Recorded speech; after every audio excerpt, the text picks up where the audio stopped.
Nicolas Hauptmann, j'aurai 36 ans cette année, j'ai toujours du mal. Je sais que je suis né en 88.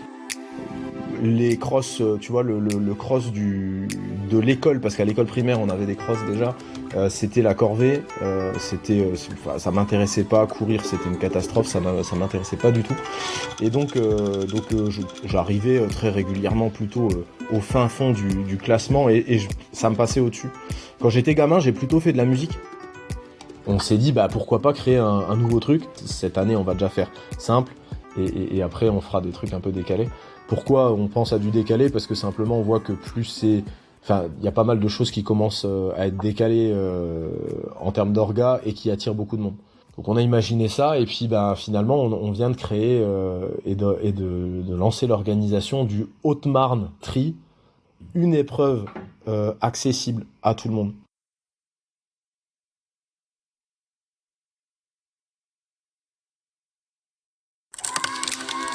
Avant de démarrer ce nouvel épisode, on a une invitation spéciale pour vous. Je vous invite à nous rejoindre sur devenirtriathlète.com. Vous allez y retrouver tous les épisodes, mais aussi des conseils, des guides, des ressources et des outils gratuits pour débuter, progresser ou performer en triathlon. Et on mettra tout ça à jour chaque semaine. Allez, on se retrouve tout de suite sur devenirtriathlète.com et d'ici là, bonne écoute de ce nouvel épisode. Salut les sportifs, c'est Armano et je suis très heureux de vous recevoir pour un nouvel épisode du podcast Devenir Triathlète X OpenTri. Et oui, on vous l'a dit déjà depuis plusieurs semaines, on collabore avec OpenTri qui de temps en temps vient nous rendre visite sur le podcast, mais travaille aussi beaucoup en coulisses. Aujourd'hui, je suis très heureux d'échanger avec un auditeur, un fidèle auditeur du podcast qui m'a contacté pour me remercier pour les podcasts et j'apprécie beaucoup. Et puis parler aussi d'un autre sujet que l'on va aborder dans le courant de cet épisode. Je suis très content de tendre le micro à Nicolas Hauptmann. Salut Nicolas. Salut Armano, bonjour à tous, merci de me recevoir. Je t'en prie, alors ça fait quoi d'être de l'autre côté du micro ? Ça fait franchement bizarre. Déjà parce que j'avais eu cette remarque-là quand j'avais commandé des trucs chez Ohana et que j'avais eu Olivier au téléphone. J'ai dit merde, mais j'ai l'impression de le connaître par cœur ce mec. Là c'est pareil, j'ai l'impression d'avoir une voix familière en face de moi, alors qu'en fait c'est que la voix quoi. Donc c'est très très bizarre. J'espère que je serai à la hauteur des échanges qu'on a déjà pu avoir et puis de cette voix que tu as l'impression de connaître et d'apprécier. On embrasse d'ailleurs Olivier qui très certainement nous écoute et qui est pas là pour le moment. Nicolas, écoute, je te propose de revenir avec toi déjà sur toi, sur ton personnage, sur ta personne. Qui es-tu ? Que fais-tu dans la vie ? Et puis après, on attaquera le sujet du triathlon quand même. Ok, écoute, Nicolas Hauptmann, j'aurai 36 ans cette année, j'ai toujours du mal. Je sais que je suis né en 88, mais me demandez pas mon âge. J'aurai 36 ans à la fin de l'année parce que je suis de fin d'année. Je suis directeur opérationnel d'un groupe qui conçoit, distribue, fabrique et répare des instruments et des ancillaires de chirurgie. Voilà, donc je suis pas mal occupé et je m'éclate franchement professionnellement. Je suis localisé en Haute-Marne, mais je suis un expatrié puisque je suis mosellan à la base. Je viens de Metz. Ouais, la Haute-Marne et la Moselle, ça va, c'est pas si éloigné, quoi. Non, c'est 2 heures, c'est facile, on est bien d'accord. Donc voilà, je suis né à Metz, grandi à Metz, j'ai fait un parcours académique, je dirais classique, standard quand on s'en sort pas trop mal. Donc j'ai été faire un bac génie mécanique dans l'usinage. Donc j'ai appris à fabriquer à usiner de la matière. Derrière ça marchait plutôt bien, donc je suis rentré en école d'ingé mécanique, orienté plutôt généraliste, à Metz également. Faut se dire qu'à l'époque où moi j'ai passé le bac, je voulais quitter le cocon familial et puis embrasser une vie d'étudiant. J'avais l'idée d'aller à l'INSA Lyon. Et puis un jour mes parents sont rentrés, m'ont attendu le soir en me disant écoute, l'année prochaine on part en Chine. Attends quoi ? Comment ? Donc voilà, finalement plutôt que de partir vivre à Lyon en appart étudiant, je suis resté à Metz dans un appart étudiant qui faisait la taille d'une maison avec un jardin quoi. Ça va, il y a pire. Ouais, c'est pas mal. Du coup voilà, donc j'ai fait l'école nationale d'ingénieur de Metz. Et puis j'ai commencé ma carrière professionnelle dans l'automobile, où j'ai fait d'abord des postes de chef de projet, d'optimisation, de productivité, chez un sous-traitant de rang 1 pour l'automobile. Je faisais des colonnes de direction. Rapidement, j'ai pris des fonctions de management, de gestion de service.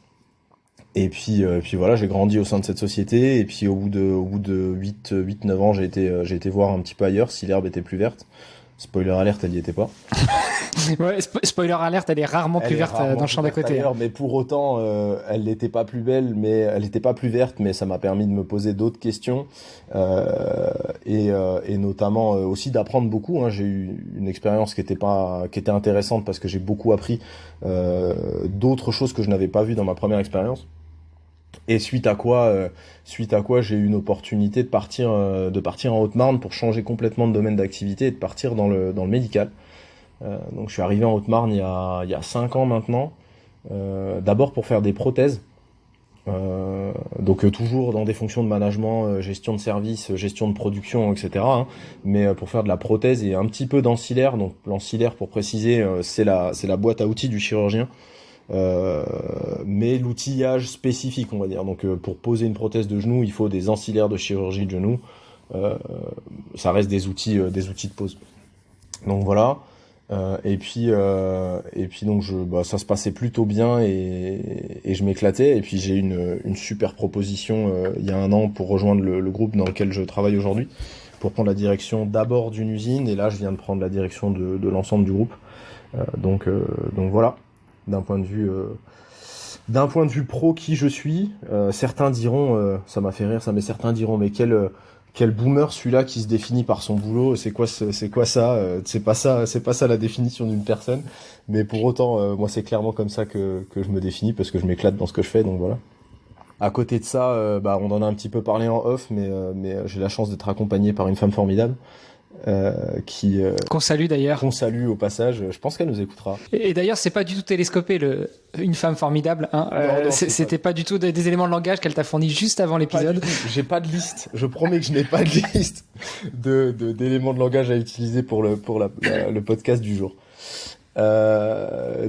Qui partage ma vie depuis quelques années maintenant, avec qui on partage un peu de sport et qui doucement, je pense, va réussir à l'emmener vers le triathlon.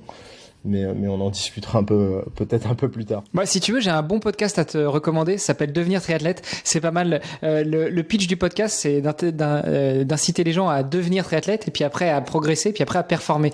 Donc, je te filerai le lien si tu veux. Il semblerait qu'elle ait déjà entendu ou subi quelques épisodes dans les différents trajets, notamment Metz-Chaumont, mais aussi les trajets de départ en vacances. Donc je pense qu'elle connaît. C'est peut-être ça, ou c'est peut-être le fait de me voir faire un peu mes petites aventures là qui lui donnent envie. Mais en tout cas, voilà, elle court de manière régulière. Elle aime nager, et donc maintenant il faut que je la mette sur un vélo, quoi. Et j'ai déjà réussi à lui faire 1 ou 2 sorties en vélo, et ça commence à, finalement, c'est pas si pourri que ça le vélo, donc peut-être qu'on va y arriver.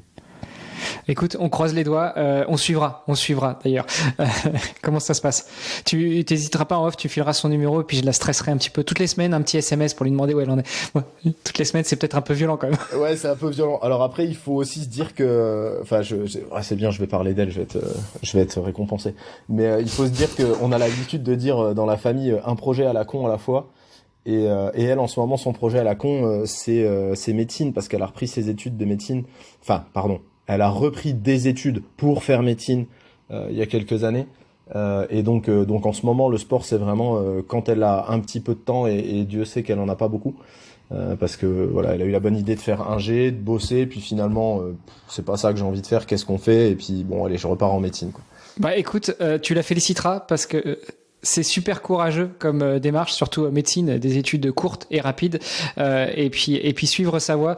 Moi, je me dis que si elle arrive, quand elle arrivera au bout de ses études, elle aura toute l'énergie et emmagasiné de la volonté pour se mettre au triathlon. Donc, tu pourras lui suggérer genre un petit triathlon du côté de Nice, tu vois, sur un label qu'on aime bien. Je pense que ça devrait le faire. 9 mois de prépa, c'est parti. Et puis elle aura tellement de temps disponible qu'elle saura plus quoi en faire, donc effectivement elle pourra faire tout le triathlon du monde. C'est noté, je te dis on suivra. Donc on a parlé de toi, de ton boulot, de ta carrière un petit peu professionnelle, mais quel boomer. Non, je serais bien mal avisé de dire ça. Mon métier est d'être recruteur, donc je fais que de parler boulot à longueur de journée. Mais sur le côté sportif, comment t'étais jeune sportif? C'était qui le Nicolas Hopman tout petit? Eh ben le Nicolas Hopman tout petit, son surnom c'était Ben Bouffetou la gamelle avec, et il était plutôt éloigné du sport. Pas forcément par choix ou par non affinité, mais en tout cas j'étais loin d'être un sportif quand j'étais gamin. Euh, les crosses, tu vois, le cross de l'école, parce qu'à l'école primaire on avait des crosses déjà, c'était la corvée, enfin, ça m'intéressait pas. Courir c'était une catastrophe, ça m'intéressait pas du tout. Et j'arrivais très régulièrement plutôt au fin fond du classement, ça me passait au-dessus.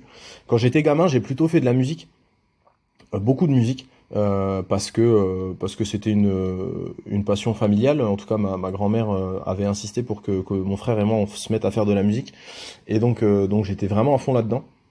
Et donc j'ai fait très très peu de sport. J'ai été licencié à la Fédération française de tennis pendant quelques années parce que le voisin était président du club de tennis et qu'il fallait bien qu'on y aille. Bon, j'ai pas franchement performé en tennis quand j'étais gamin. Et puis voilà, au collège, je m'amusais plutôt pas trop mal sur le volley, sur des sports un peu co. Mais voilà, à côté de ça, le cross du collège, ça a toujours été une purge. Courir, ça a toujours été une purge. Et j'ai jamais vraiment été sportif. Donc finalement, je sais déjà que tu vas me dire que je suis un baby triathlète, puisque le triathlon s'est rentré dans ma vie en 2018-19, donc j'avais 30 piges, quoi. Et le sport globalement est rentré. Alors le sport est globalement rentré dans ma vie aux alentours après mes 25-26 ans. Pour la simple et bonne raison qu'en fait je faisais de la moto. Je fais toujours de la moto, mais je faisais sorti de mes études, je me suis mis à faire un peu de piste. Et puis j'ai fait un jour je me suis fait une combinaison sur mesure parce que c'était mieux, tout ce que tu veux. Et puis j'ai reçu ma combi, j'ai fait une saison, et puis le premier hiver est passé, et puis merde, elle ferme. Et bon, ça m'a fait rire plutôt jaune, hein, parce que quand tu te fais une combi sur mesure, en plus tu commences à bosser, c'est pas forcément. Enfin bref, c'est un sport qui coûte cher comme beaucoup les sports mécaniques. Et donc je me dis merde, mais je peux pas rester comme ça. Et j'avais deux trois copains qui couraient, mais franchement ça me gonflait, je trouvais pas ça intéressant. Et puis ils m'ont dit mais viens. Puis un jour j'y suis allé, puis finalement c'était cool de faire un espèce de footing. Alors je crois que la première fois, enfin j'ai même pas d'idée de ce que on a dû courir 40 minutes. J'étais au bout de ma vie, mais c'était rigolo parce qu'on avait discuté avec les copains. Puis voilà. Et en même temps, je te félicite quand même parce qu'une première fois, si t'as vraiment jamais couru, enfin ou couroté quoi dans la cour du collège, mais sans plus, si t'as jamais été vraiment sportif, une première fois 40 minutes, c'est déjà un bel exploit. Ah, c'était un exploit. Clairement, il m'a fallu au moins 2 semaines pour m'en remettre. Mais, mais vraiment, c'était voilà. Je me suis dit bon, on y va, on essaye. Est-ce que c'est plaisant ou pas? Et la première fois, c'était plaisant parce qu'il y avait les copains, et puis il faisait beau, et puis voilà. Et puis on y est retourné parce que on avait passé tous le même hiver, donc on avait tous des problèmes pour rentrer dans nos combis. Donc on se dit voilà. Et puis on a mis un peu doucement, j'ai mis le pied à l'étrier de trottiner, et puis après t'arrives en hiver, il se met à pleuvoir. T'as pas trop envie d'y aller, de toute façon t'as pas trop d'intérêt à y aller, donc voilà. Mais à chaque fois qu'il refaisait beau, on a commencé à courir, à se dire des trucs. Et puis un jour, il y a un idiot de collègue qui m'a dit il y a le marathon de la Mirabelle là, on ferait pas ça en relais, en challenge entreprise, en relais, machin. Bon, allez, c'est 10 km, pourquoi. Enfin, en gros, j'ai dit pourquoi pas, et puis on y allait. Et puis du coup quand t'as un dossard, tu t'es un peu plus sérieux, quoi, même si je savais pas trop ce que ça voulait dire prendre un dossard à l'époque. Mais bon, t'es un peu plus sérieux, tu t'entraînes un petit peu, et puis après t'oublies, parce que alors, le marathon de la Mirabelle c'est plutôt fin d'année, c'est fin d'année civile, septembre-octobre. Donc on s'était dit ça, et puis au mois de juillet-août j'ai pas fait grand chose, je suis parti en vacances, voilà. Puis au mois de septembre j'ai faudrait peut-être qu'on se rappelle qu'il y a 10 km à courir. 10 km c'était l'Everest en fait pour moi. Et puis bon voilà, j'y suis allé, et puis j'ai fait ces 10 km là en relais, donc on était 4. Heureusement sur un parcours plutôt plat, donc assez facile, assez accessible. Et puis à la fin de ça, ce même idiot de pote me dit maintenant qu'on a fait ça, on ferait pas un semi? C'est classique. Ouais, oui, alors je m'y attendais pas, encore une fois, moi, mes conneries, c'était plutôt, on a roulé là, est-ce qu'on irait pas plutôt sur le gros circuit là-bas, est-ce qu'on ferait pas ci, et machin, enfin, moi, mais mais effectivement, maintenant, j'ai compris que c'est classique. Et donc, ok, vendu, on est au mois d'octobre, on fait un SMI. Et puis, je te laisse, je dis à mon pote, t'as l'air d'être un peu plus, de maîtriser un peu mieux le sujet que moi, je te laisse le choix, quoi. Et donc il dit on va faire un truc pas trop loin et puis on va faire le SMI de Nancy. Ok, c'est quand? En mars. Bon, ok, donc on est au mois d'octobre, dans quelques mois j'ai un SMI, c'est parti. Et donc là j'ai commencé à me dire qu'est-ce qu'il faut faire pour préparer une course qui dure 21 km quand même, parce que je sais pas ce que ça veut dire moi, la science de l'entraînement, etc. Je sais pas. Donc et j'imagine que faire des footings toutes les semaines, parce que j'avais quand même mis un peu de régularité dans ce que je faisais, c'était pas tout à fait suffisant. Donc j'ai commencé à regarder un peu, à chercher sur internet, à trouver des trucs. Alors je suis vite tombé sur du contenu que je suis toujours, et le contenu de Running Addict qui aide un petit peu à mettre le pied là-dedans. Et puis voilà, je me dis ok, qu'est-ce que je vais faire, et je me dis qu'est-ce que ça peut être, est-ce qu'il faut que je me fixe un objectif, comment je fais, voilà, bon bref, donc j'ai commencé à mettre un peu la tête là-dedans, et puis c'était voilà, j'y ai pris goût, je me suis éclaté, et puis me voilà arrivé au SMI en mars, avec un temps de merde, mais une catastrophe, si tu veux, le truc où tu pars, t'es en t-shirt, mais tu sais pas si tu dois pas mettre un kawaii et un pull parce que la météo, elle est catastrophe. Enfin bref, Oui, écoute, j'ai fait 15 ans au Luxembourg, je vois bien. Une course en mars dans le nord-est de la France. Donc voilà. D'ailleurs, cette météo-là, on en rigole toujours avec ma femme, quand on voit que c'est un peu d'orage et que ça caille, on se dit tiens, ça serait pas le temps de faire un SMI, parce que alors on n'était pas ensemble à l'époque, mais elle était sur le SMI de Nancy aussi ce jour-là. Bon bref. Et du coup voilà, semi-marathon qui passe, donc je m'étais fixé un objectif aux alentours de 2 heures, en me disant, à l'époque, j'ai fait un 10 km en 1 heure, donc je dois pouvoir faire un semi-marathon en 2 heures. Normal. Évidemment, hein, le gars qui a pas capté qu'en fait un semi, il y a quand même 1 kilomètre de plus et c'est non négligeable, et que donc c'est pas 2 fois 10, et puis surtout que en termes d'effort, c'est pas le même sujet, quoi. Et puis voilà, donc je le passe en 2 heures, 2h01, je crois. Donc je sors de là, je suis content, je suis frigorifié, je me demande pourquoi je suis là, mais je suis content. Et puis voilà. Et en parallèle de ça, je discutais avec des gens qui me parlaient un peu de triathlon, et je me disais, mais c'est qui ces monstres là? C'est quoi ces types? Je discutais avec une collègue, son mari faisait du triathlon. Et puis elle me disait, tiens, Fred il est venu me rejoindre en vélo, et puis on part courir ce soir et tout. Je dis, attends, il vient d'où là? De Metz, on bossait à 30 bornes de Metz. D'accord, donc il fait 30 bornes de vélo et après il va courir avec toi. Ouais, mais il était à la piscine avant. Dans ma tête je me dis, mais n'importe quoi. Et puis voilà, on discute, ça m'intéresse, je suis curieux. Et puis comme alors j'ai compris maintenant ce qui s'est passé, mais je t'avoue que je me suis posé longtemps la question. Comme on n'est pas du tout écouté par les réseaux sociaux, par des choses comme ça, par les téléphones, etc., à force de parler et d'échanger de ce genre de sujet, sur les réseaux sociaux, je commence à avoir des publications, le triathlon de Gérardmer. Et en plus, alors je sais pas si c'est déjà Virginie Chen qui faisait le social media de Gérardmer, mais avec des vidéos incroyables de mecs en vélo dans la montagne. Enfin, t'imagines bien, hein, les vidéos dont je parle. Et donc je vois des teasers comme ça et je me dis, oh, c'est magnifique, c'est incroyable, voilà. Donc je commence à la mayonnaise commence à prendre un peu. C'est ça. Ça commence à me dire, putain, c'est beau, waouh, putain, ça donne envie. Bon, au passage, je reçois aussi des publications pour l'enduroman. Tu sais pas pourquoi, les trucs qui te mettent, tiens, venez faire le triathlon le plus dur du monde, alors que moi j'ai jamais fait de triathlon de ma vie, mais bref, on remerciera le tracking des social media. Et voilà, triathlon. Et puis en parallèle de ça, c'est à l'époque où, je le recite encore, mais Running Addict, il faisait du triathlon. Donc je commençais à comprendre un peu ce que c'était, et puis voilà, ça m'attirait.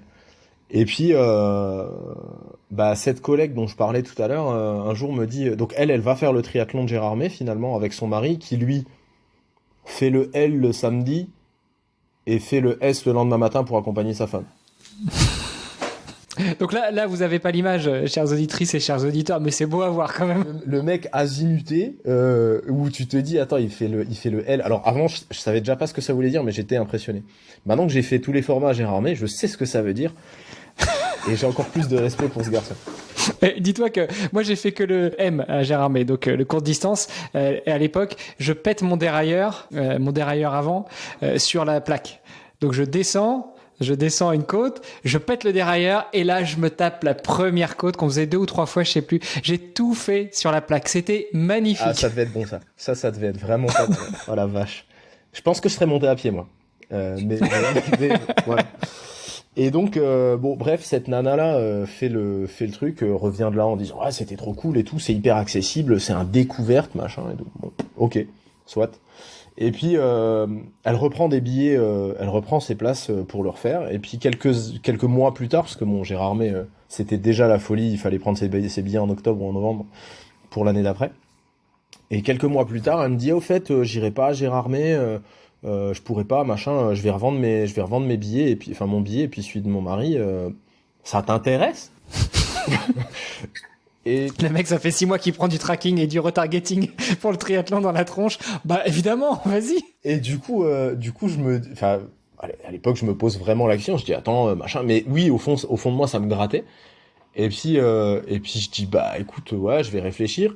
À ce moment-là, deux tickets. Je me dis bah tiens, je vais appeler mon pote qui m'a fait faire mon semi-marathon. Puis je lui dis tiens j'ai un plan pour faire un super truc et tout, t'es chaud? Puis il me dit bah laisse tomber, je nage comme un caillou, c'est pas pour moi quoi. Oh j'ai merde. Et puis je discute avec un autre copain. Pour la parenthèse, ce mec-là, sa femme lui avait offert à Noël un dossard pour le Xterra. Encore une fois un truc que je trouvais improbable, c'est d'offrir des dossards à des gens pour aller faire des monde inconnu pour moi. Mais du coup je me dis ce mec-là peut-être. Et puis donc je lui dis tiens ça te chauffe et tout, je peux avoir de dossards. Il me dit ah bah vas-y on y va. Donc on y va. Et puis dans ma tête je me dis alors il faut se dire que je courais. Hein, j'avais fait un semi-marathon, du coup je courais encore un peu de manière régulière. Je courais une fois, on va dire en moyenne une fois, peut-être une fois et demie par semaine pour mon plaisir, mais sans entraînement structuré, rien du tout. Et puis je me dis bon bah du vélo, 20 km en vélo, facile. J'avais pas de vélo hein. Mais je sais faire. Et t'avais pas vu le parcours? Non, mais alors j'avais pas vu le parcours, je savais pas de quoi on parlait, mais j'avais pas de vélo. Je devais avoir, si j'avais un VTT que j'avais racheté à un copain comme ça en me disant un jour il faudrait quand même que je me remette à faire du vélo, ça serait sympa et tout. Donc j'avais un VTT que j'avais trouvé dans le garage d'un copain qui m'avait revendu 50 balles parce qu'il en avait deux et sa femme avait dit si tu me donnes 50 balles tu repars avec le vélo de ton pote. Donc j'avais fait ça, bref. Et puis nager, bah c'est quand même pas compliqué. Je sais nager, j'aime bien l'eau. C'est un environnement qui m'a toujours plu. J'ai appris à nager. Ouais, parce que Metz c'est au bord de la mer, c'est vrai. Évidemment. Mais non, mais c'est un environnement sérieusement où j'ai toujours bien aimé globalement j'aime cet environnement-là. Et donc je me suis dit bon, 500 mètres facile. 20 km de vélo, pas de problème. Et puis courir derrière, ça ira parce que 5 km finalement c'est bon. Et puis voilà, donc me voilà embarqué dans une histoire de on va aller faire un triathlon quoi. Je sais plus trop à quelle période c'était, mais c'était un peu, ça devait être au mois d'avril. Donc Gérard Armé étant début septembre, j'avais un tout petit peu devant moi de temps, donc je me suis dit allez, je vais retourner à la piscine, je vais aller nager. Je nageais alors tout à l'heure je disais que j'ai pas fait beaucoup de sport, il y a quand même un moment où j'allais de temps en temps nager avec les copains, mais je faisais 600 mètres, j'étais fier de moi. Je nageais en brasse, je m'arrêtais tous les 50, mais je rentre. Pour boire une bière? Non. Bah non, je pouvais pas parce qu'on pouvait pas ramener à manger au bord du bassin, mais clairement l'excuse derrière en fait, c'est on sortait de la piscine avec mon pote et on rentrait à la maison pour boire une bière bien méritée. On avait nagé 600 mètres, on avait mis, tu vois. Voilà. Donc je m'étais dit ouais 500 mètres ça va être, j'avais conscience que ça allait pas être simple non plus, mais c'était jouable. Et donc je me suis dit allez c'est parti, on va commencer à s'entraîner. Et puis j'ai commencé à essayer de nager 100 mètres d'affilée en crawl. Et puis j'ai essayé, et puis c'était dur. Et puis j'ai continué, et puis je me suis dit, donc finalement j'ai compris qu'il fallait que j'arrête. Alors j'ai compris. Je me suis forcé à comprendre qu'il fallait que j'arrête de m'exciter dans l'eau et que j'essaye de me détendre un peu parce que sinon j'allais être pendu. Et puis je me suis dit de toute façon au pire la brasse c'est pas interdit, donc au pire ça va aller, je vais faire de la brasse et puis ça va le faire. Puis voilà, de manière plus ou moins laborieuse, j'avance là-dedans et puis je me dis de toute façon c'est la natation, ça doit être comme le vélo. Alors je m'auto-dis ça, pourtant je regarde un peu de contenu sur internet, mais je m'auto-dis que de toute façon la natation c'est comme le vélo ou la course à pied, si tu bouffes du volume, tu vas y arriver quoi. Du volume, hein, je mets des grosses guillemets sur le 600 mètres, quoi. voilà, 600 mètres. Et donc, j'avais en tête à chaque fois que j'allais à la piscine, il fallait que j'arrive à nager 500-600 mètres, et puis c'est bon, de toute façon, Gérard May, le découverte, c'est un 500 mètres de natte, donc si ça passe, ça ira, quoi. Le vélo, je m'étais convaincu d'y aller en VTT. J'étais convaincu parce que j'ai regardé le parcours et je me suis dit bon, il y a que le poli une fois et ça a l'air de monter, mais ok. De toute façon, j'y vais pas dans ma tête, j'y vais pas pour faire une perf, tu sais ce qu'on annonce toujours, hein, j'y vais pour finir, bla bla bla. Et puis se pose la question d'est-ce qu'il faut acheter une trifonction, est-ce qu'il faut pas acheter une trifonction, et puis je me dis non, bah attends, fais chier, je faisais encore de la piste à l'époque, et puis je me dis attends. De la piste en moto. De la piste en moto. Et donc je me dis attends, tout l'argent que je mets là, je vais pas pouvoir le mettre là-bas, et puis acheter des trucs alors que je sais pas si ça va me plaire finalement cette affaire-là, pas ouf. Et puis à force de discuter avec l'autre copain qui lui faisait déjà un peu plus, en fait il faisait déjà un peu plus de triathlon que ce que je pensais. Et au moins dans sa tête, il avait déjà un vélo de route, il roulait bien, il avait été nageur, je l'ai appris après, mais il était nageur dans sa jeunesse, donc lui la natation c'était pas un sujet. Je l'ai appris juste avant quand on est allé nager ensemble à la piscine, il m'a dit tiens on va s'entraîner ensemble et tout, on s'est mis dans l'eau, je dis ok j'ai compris, ça va pas le faire, mais bon c'est pas grave. Mais il y a un bon truc pour ça, c'est le swimrun. Ouais, t'as une corde, tu t'accroches au copain et lui il tire. Alors t'imagines bien qu'à l'époque swimrun je savais pas ce que c'était, j'avais aucune notion de ce que c'était. Bon. Et puis voilà, donc finalement j'ai quand même acheté un vélo de route. Je me suis dit j'achète un vélo de route parce que ça, j'ai l'impression que ça me plaît, donc j'achète un petit vélo de route d'occasion.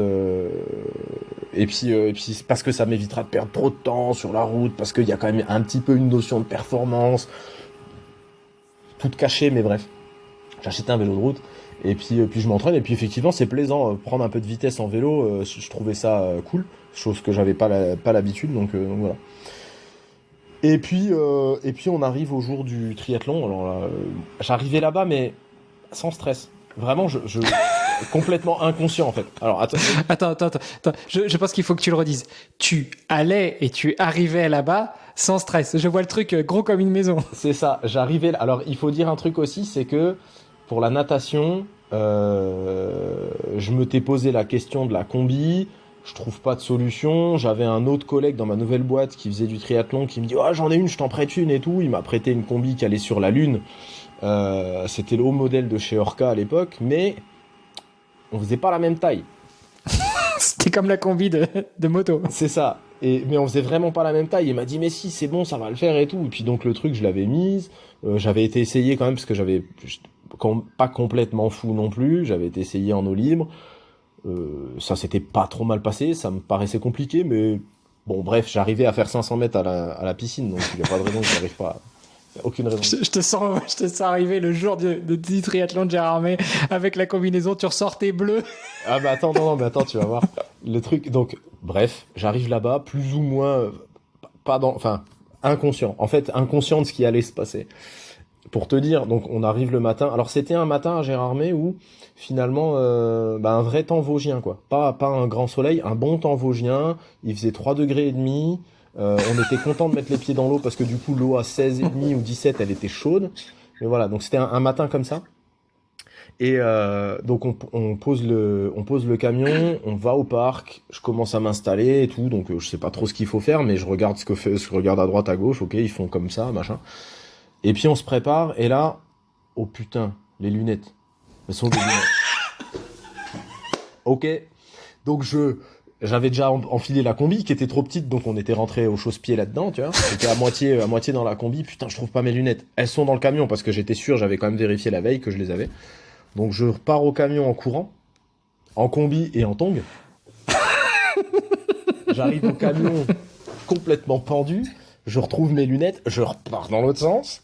Voilà, puis je me dis, c'est bon, machin. Bon, je retrouve mon pote. au milieu de la marée humaine de l'Union nautique de Gérard Armé. J'arrive à rentrer tant bien que mal dans la combi, et puis mon pote il me dit viens, il faut qu'on se mette plus par là parce que sinon ça va être le bordel, on va se faire passer dessus, ça va être le... Ok. Et en fait le plus par là, c'était devant. Donc comment bien éviter les coups de la machine à laver? Tu te mets en plein milieu de la machine à laver. Et donc le gars, mon pote là, il me dit viens on se met là, et puis moi j'écoute les conseils du mec qui a l'air de savoir, hein, et il me dit on se met là, et donc on se met devant. Et bon, on y va. Alors c'était, j'ai un souvenir impérissable de ce truc-là. Coup de pétard. Donc il faisait froid, il pleuvait.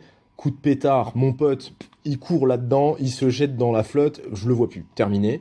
Moi, j'avance comme je peux. La machine à laver me passe dessus, presque déjà à pied. Et le truc, c'est que du coup, la machine à laver passe vraiment. Je prends un coup de poing et je mets la tête sous la flotte. J'ai pas perdu connaissance, mais je mets la tête sous la flotte et je mets la tête trop longtemps. Donc je ressors de là, panique à bord, crise de panique complète, enfin carnage. Et donc dans ma tête, c'est Germinal. Tu vois, les gens ils hurlent, ça gueule. Et puis, non, c'est Gérardmer, pas Germinal. Ouais, Gérardmer. Dans ma tête, c'est Germinal. Et en fait, panique complète. Donc impossible de faire quoi que ce soit, j'arrivais plus à respirer, donc je vais essayer de trouver un paddle, sauf que aller chercher un paddle quand t'es au milieu, parce que j'étais au milieu, hein. Là j'ai retrouvé une photo après, le plus au milieu tu peux pas. Et donc bref, j'attrape un paddle, et puis le mec il me dit vas-y calme-toi et tout, et puis en fait impossible de repartir. Le gars il me dit mais si tu vas pas abandonner et tout, je dis non t'as raison, je repars, je peux pas abandonner, c'est hors de question, je peux pas abandonner. Je me remets dans l'eau, je fais 2 brasses, panique, impossible de respirer, donc j'ai eu le droit de faire un tour en bateau. J'étais dehors avant quasiment tout le monde finalement, mais sauf que voilà. Donc ma première expérience en triathlon, c'est ça, c'est l'abandon suite à un mauvais passage dans la machine à laver. Donc voilà, ça c'était Gérard Armé, ma première expérience. Bienvenue dans le triathlon. Comment on se remet de ça? Mal et difficilement, mais je vais te raconter. Et finalement, après, je pense que l'histoire est belle. Mais du coup, je sors de tout ça. Alors, je sors de l'eau, pour ceux qui savent pas, mais à Gérardmer, quand tu sors de l'eau, on te ramène à l'espace lac. Évidemment, les supporters et les accompagnants, ils sont ailleurs, ils t'attendent à sortir à un autre moment. Mais comme il y a plein de monde, ils savent pas que t'es pas passé, ils se disent, wow, on l'a loupé. Donc je ressors à l'espace lac. Donc t'es pieds nus, t'as froid, t'as paniqué, tu cherches qu'une chose, c'est quelqu'un pour te réconforter. Globalement, y a personne puisqu'ils sont tous sur le parcours en train de t'attendre. Tu traverses, tu vas au parc à vélo. J'avais pas bien compris et en fait, je sais plus ce que j'ai foutu, mais ils voulaient pas me laisser rentrer au parc pour que je puisse récupérer mes affaires. Sauf que pas d'affaires, pas de clé de voiture, pas de téléphone, impossible de prévenir qui que ce soit. Finalement je réussis à rentrer là-dedans, donc j'appelle les gens qui étaient là avec moi qui me disent mais pourquoi tu m'appelles, qu'est-ce qui se passe? J'ai abandonné, je suis sur le bord de la route, donc je les retrouve. Et bref, je vais à l'arrivée et là je vois, donc j'étais changé propre à l'arrivée et mon pote qui m'avait dit viens on se met devant, il me regarde avec un air, mais il était sur le cul, il me dit mais comment tu peux déjà être là? Tu m'as battu. Bon, il a vite compris qu'en fait j'avais pas du tout fait la course. Et voilà, complètement déçu, et je vais dire première rencontre avec un vrai gros échec. Jusqu'à présent, tout ce que j'avais fait, ça avait plutôt pas trop mal marché. Alors je m'étais jamais challengé dans le sport, vraiment, mais là vraiment gros échec. Donc comment on se remet de ça? En se disant, alors je suis un peu têtu comme mec et je dis moi abandonner c'est hors de question, je reviendrai. Et donc je me suis dit je reviendrai, par contre pas dans des conditions comme ça parce que c'est un truc de débile. Gérard Armé en fait c'est incroyable, il y a plein de monde, c'est trop chouette, c'est trop beau, mais en fait c'est pas un truc pour commencer le triathlon. Enfin ça s'appelle découverte, mais en fait c'est fou. En tout cas pas comme ça. Et donc je me suis dit maintenant on m'y prendra plus, je vais y arriver. Et je me suis dit d'abord je vais faire une autre course similaire. Et puis je retournerai à Gérard Armé parce que c'est hors de question. Et donc je me fais mon petit plan. Donc on est fin d'année 2019. Et je me dis donc j'arrive à choper un dossard. Fin d'année 2019. On est fin d'année 2019. J'arrive à choper un dossard à la foire d'Empoigne pour avoir un dossard pour Gérard Armé 2020. Et puis je me dis, bah maintenant il faut que je trouve un triathlon avant pour ne pas refaire mon premier triathlon sur Gérardmer. Et je trouve un triathlon sur le label Lighton qui commence à cette époque-là et qui fait un triathlon à Voipy, qui est donc à côté de chez moi, à côté de Metz, avec un parcours à vélo comme Gérardmer, une vingtaine de kilomètres, avec une grosse côte, une natation à 500 mètres, donc pas 750, très bien. D'ailleurs, à l'époque, je savais pas que sur un format S, c'était 750 mètres. Hein, pour moi, c'était 500. Pour te montrer à quel point le triathlon, je savais pas trop. Et puis, si tu veux, dans le même genre d'anecdote, 2009, je vais au championnat de France longue distance avec un copain. Donc, championnat de France. Longue distance. Donc c'était longue distance française. Lui avait déjà fait quelques triathlons, mais pas du long.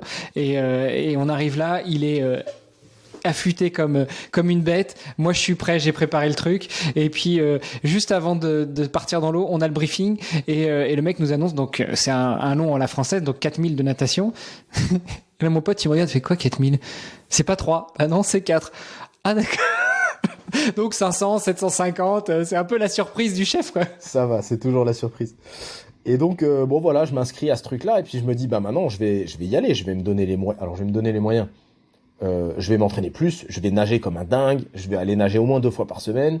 Bon, je continue à me dire que plus tu nages, plus ça va aller, hein. Même si et bizarrement, pourtant, je cherchais du contenu, je cherchais des trucs, je trouvais plein de choses sur à pied. À vélo, je m'y intéressais pas parce que vélo, il suffit de pousser sur les pédales et ça ira bien. Et donc, mais voilà. Et bon, bah après, t'as compris, hein. Février 2019, on ferme, 2020, pardon, on ferme la France. Donc, c'est la guerre. Donc c'est la guerre. C'est la guerre. Salut les sportifs, c'est Charlie d'Opentree et je me permets d'interrompre votre podcast un très très court instant. Si l'épisode que vous êtes en train d'écouter vous plaît, alors on a besoin de vous. Est-ce que vous pourriez prendre 10 petites secondes pour ouvrir votre appli de podcast préféré, y trouver la fiche du podcast Devenir triathlète X Opentree et nous laisser une note, de préférence 5 étoiles, en nous disant ce qui vous plaît le plus dans le podcast. Ça vous prendra seulement quelques secondes, mais ça nous permettra de continuer à améliorer le podcast et à se faire découvrir par d'autres auditeurs triathlètes. Un immense merci à vous qui allez laisser une note et on se retrouve tout de suite pour la suite de votre épisode. Et donc, Voipy, ça saute vite, quoi. Très rapidement, je comprends que j'irai pas à Voipy. Et puis on commence, on arrive à l'été, ça déconfine. Gérardmer peut-être pas. Bon, ils nous ont quand même dit assez tôt que Gérardmer serait pas fait et qu'ils reportaient. Donc, ok, 2020, année blanche, on va quand même s'entraîner, mais le plan continue. On va faire la même chose, mais en 2021. Sauf que 2021, rebelote, donc Voipy de nouveau annulé. Et donc je me dis, je continue mes conneries à essayer de m'entraîner, à me dire machin, sauf que je vois le truc arriver et je n'ose pas m'inscrire à un autre triathlon parce que je flippe et puis j'ai toujours ce dossard pour Gérardmer. Et puis je continue à être à peu près assidu, je fais du vélo de temps en temps et je vois que ça marche quand même bien, c'est pour ça que je m'entraîne pas trop parce que je me dis OK, bon ça c'est pas un problème. À pied, j'ai besoin de m'entraîner parce qu'en plus je prends du plaisir. Entre-temps, j'ai commencé à vraiment m'entraîner 3 fois par semaine à pied et j'y prends vraiment du plaisir et à structurer un peu l'entraînement avec un peu de fractionné, des sorties un peu plus longues, voilà les bases du truc quoi. Et puis je me dis j'y vais pas et puis je dis non c'est bon, j'y vais, c'est hors de question quoi. Et puis du coup je vais à Gérardmer en 2021. Et Gérardmer en 2021, grand soleil. Donc déjà t'arrives un peu c'est mieux, hein, c'est plus simple. Et puis le matin le réveil sonne un peu tôt parce qu'il part tôt Gérardmer. Et puis je me vois encore me dire j'ai pas envie d'y aller, c'est pas possible, le nœud au ventre, enfin le truc c'est pas possible, ça va pas. C'était pas la même que 2 ans avant là. Là tu y allais pas avec l'innocence du débutant. Là j'avais complètement conscience de ce qui pouvait se passer. Et vraiment la galère quoi. Enfin dans ma tête c'est non j'y vais pas et tout. Oh, maintenant t'es là, tu fais pas chier. Je me suis mis un coup de pied au cul et puis j'y suis allé. Et là j'ai fait tout l'inverse de la fois d'avant, c'est-à-dire que je me suis mis tout derrière. Entre temps j'avais acheté une combi à ma taille, chose qui me changera la vie quelques minutes après. Mais donc coup de pétard à Gérardmer, je pars dans les derniers. Et puis je fais je sors de là, donc je nage, je double même des gens Et puis je sors de l'eau, donc clairement je sors de l'eau, la course est finie, c'est bon, j'ai gagné, j'ai réussi, j'ai vaincu mon Everest en fait. Donc je sors de là très content. De mémoire, je dois nager, j'ai plus le temps en tête, mais ça fait un 3 minutes 11 au 100 mètres. Et je m'en fous, en fait. Je dis ça parce que, pour la suite. Mais voilà, je sors de là, je prends le vélo. Super, génial, il fait beau, j'arrive au Poli. Bon, Tour de France, incroyable, tu sens même pas que ça monte. Une ambiance de fou, enfin vraiment un triathlon génial. Et puis je sors du vélo, je pars à pied, ma discipline finalement favorite, ou en tout cas maîtrisée. Et je fais une super course à pied. Enfin, en tout cas, une super course à pied, je prends du plaisir, je fais un temps, je me rappelle plus du temps, mais voilà. Et donc, je finis là, voilà, l'homme le plus heureux de la Terre, quoi. En me disant, c'est bon, ça marche. Et donc, je m'étais dit, si jamais j'y arrive, maintenant que j'ai pris du goût à m'entraîner un petit peu, à faire tout ça, j'irai voir pour me mettre en club. Alors, à l'époque, à cette époque-là, j'avais encore une maison à Metz, ma moitié était encore à Metz, donc je faisais souvent l'aller-retour. Et du coup j'avais pas trop de temps, et puis le club de Metz c'était compliqué, et puis le club de Chaumont je savais pas s'il existait d'ailleurs, et donc là je me suis dit ok, j'ai réussi, maintenant je vais me mettre en club, et puis je veux faire mieux, je veux faire plus, après c'est parti quoi. J'avais mis le doigt là-dedans, le triathlon m'intéressait, j'ai envie d'en faire de manière plus régulière. Et puis voilà, c'est comme ça que la semaine d'après je vais à la piscine, et puis je vois un gars avec un t-shirt marqué club de triathlon, puis je lui dis tiens, j'ai regardé sur votre site internet, comment ça se passe, machin, c'est très simple, nous on a tel et tel jour on s'entraîne, tu peux venir faire 1 ou 2 séances d'essai, et puis si ça marche, tu prends une licence avec nous, et puis on y va quoi. Ok, parfait, écoute, je viendrai faire une séance d'essai mardi prochain à la piscine. Et donc mais encore une fois innocent le type, tu vois, je me dis ok, j'y vais, le gars il m'a dit tu viens, tu verras, on est cool, c'est sympa et tout, viens entre midi, alors en plus on a de la chance parce qu'on a pas mal de créneaux, viens un mardi entre midi, là on a une séance, tu verras, on s'occupe bien, il y a tous les niveaux, blablabla, etc. Moi, j'y vais, mais complètement confiant.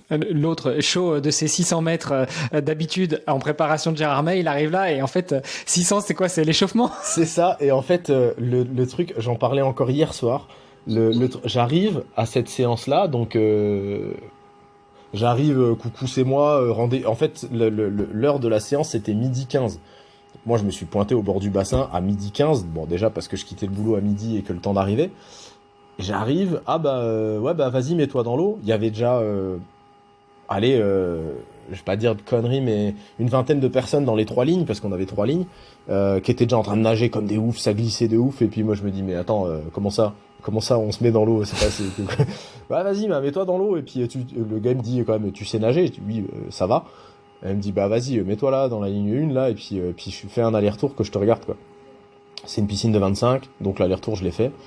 J'ai réussi à le faire sans trop de problèmes, et puis voilà, donc il me dit ok, on va corriger, vas-y, tu suis tu fais le plan. Donc on fait le plan, il me fait nager sur le dos, je sais pas nager sur le dos, il me fait nager la brasse. Pour moi la brasse c'est la tête hors de l'eau, c'est brasse mamie. Donc il me dit non, viens ici, je te montre. Il me fait nager des trucs en crawl, 100 mètres, il annonce des 6 x 100, je dis comment ça 6 x 100? Après ça on va mourir. Et puis je sors de la première séance, donc j'avais nagé 2200 mètres. Au total, j'avais nagé 2200 mètres, et donc je sors de là, j'étais rôti. J'arrive au boulot, donc j'ai mangé un casse-croûte vite fait dans la voiture, j'arrive au boulot, j'avais une réunion avec mon chef, ça a duré 15 minutes, je me suis endormi. Ça a littéralement duré 15 minutes et je me suis endormi. Et du coup, et le midi, le coach... Et du coup, tu t'es fait virer. Non, ça va. Je me suis endormi, mais ça a pas dû se voir trop parce que ça s'est pas trop mal passé après. Et du coup, le coach à midi me dit, les entraînements à pied, c'est le mardi soir. Je dis donc c'est ce soir. Ouais.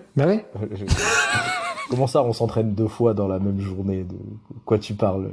Je comprends pas.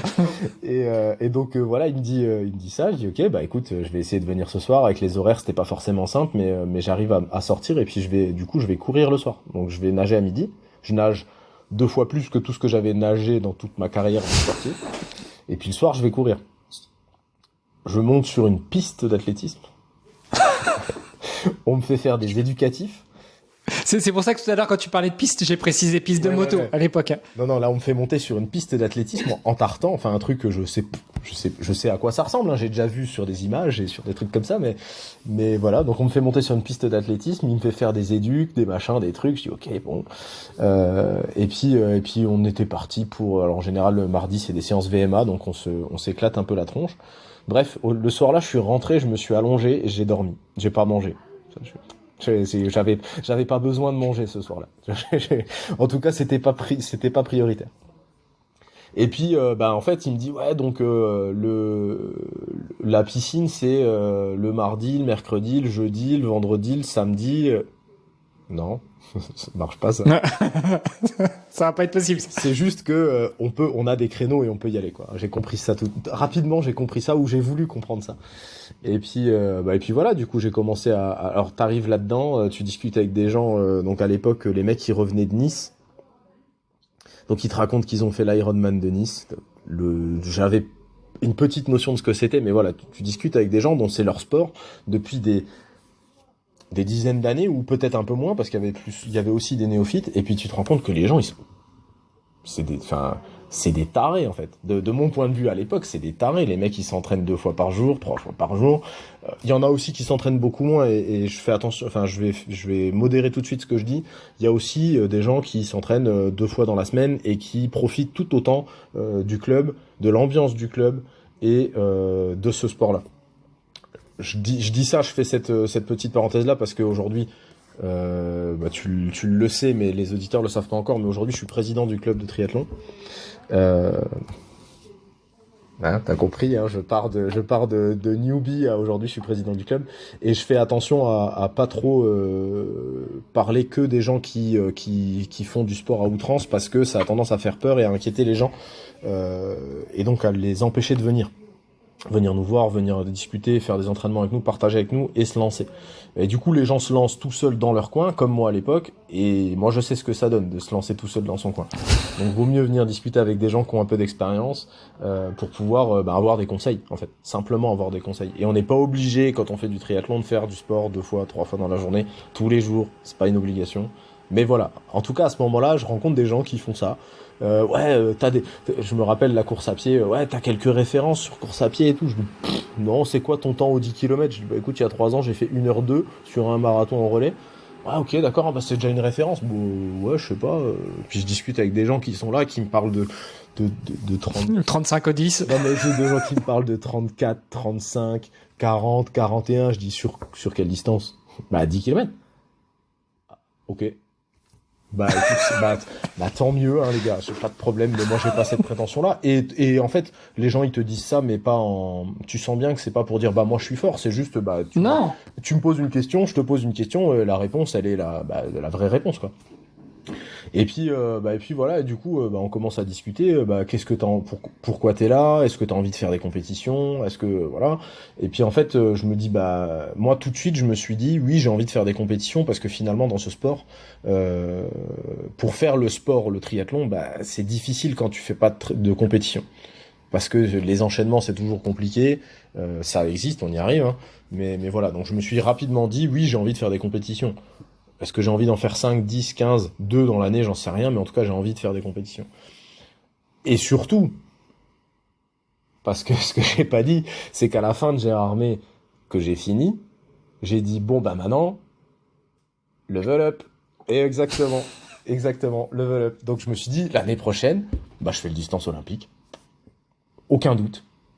Allez. Et pourtant, voilà, donc ça te montre, mais parce qu'en fait, les vidéos que j'avais vues et qui m'avaient attiré sur Gérard Armé, c'était la rayée, c'était le parcours de l'Olympique. Le découverte est magnifique aussi et super chouette, mais en fait, ce qui m'avait attiré, c'était ça. Et puis à force de discuter avec des gens qui faisaient aussi un petit peu Gérard Armé, tu te rends compte que les mecs ils te parlent du XXL, enfin ils l'appellent XL, mais en fait c'est un half. Et tu regardes les parcours et tu vois que les vidéos sont incroyables. Et donc voilà. Donc mon idée c'était, je vais faire le M de Gérard Armé. Et donc là maintenant il faut que je structure le truc. C'est pour ça que je suis allé au club. Donc voilà, bon an mal an, je m'entraîne, ça commence à être pas mal. Alors à la piscine, ça devient vite fulgurant, hein, les progrès quand tu pars de pas grand chose où tu t'étais entêté à te dire il suffit de nager et ça va aller. Ah non, en fait la natation c'est que de la technique pour de la technique et arrête de t'épuiser, apprends à t'économiser. Du coup forcément tu progresses différemment. Et puis voilà, du coup faut dire aussi que j'étais à Chaumont, je t'ai expliqué, j'étais encore en transition entre Metz et Chaumont, et donc comme je suis arrivé à Chaumont fin 2019, à l'époque de Gérard May, le Failed, j'avais pas de réseau à Chaumont, j'avais pas d'amis, je connaissais personne, donc rapidement t'arrives dans un club, tu commences à connaître des gens, et puis tu vois les gens à l'entraînement, mais tu vois un peu les gens à l'extérieur, et puis en fait c'est un cercle que j'appellerais vertueux aujourd'hui, mais à l'époque je l'ai peut-être trouvé un peu vicieux.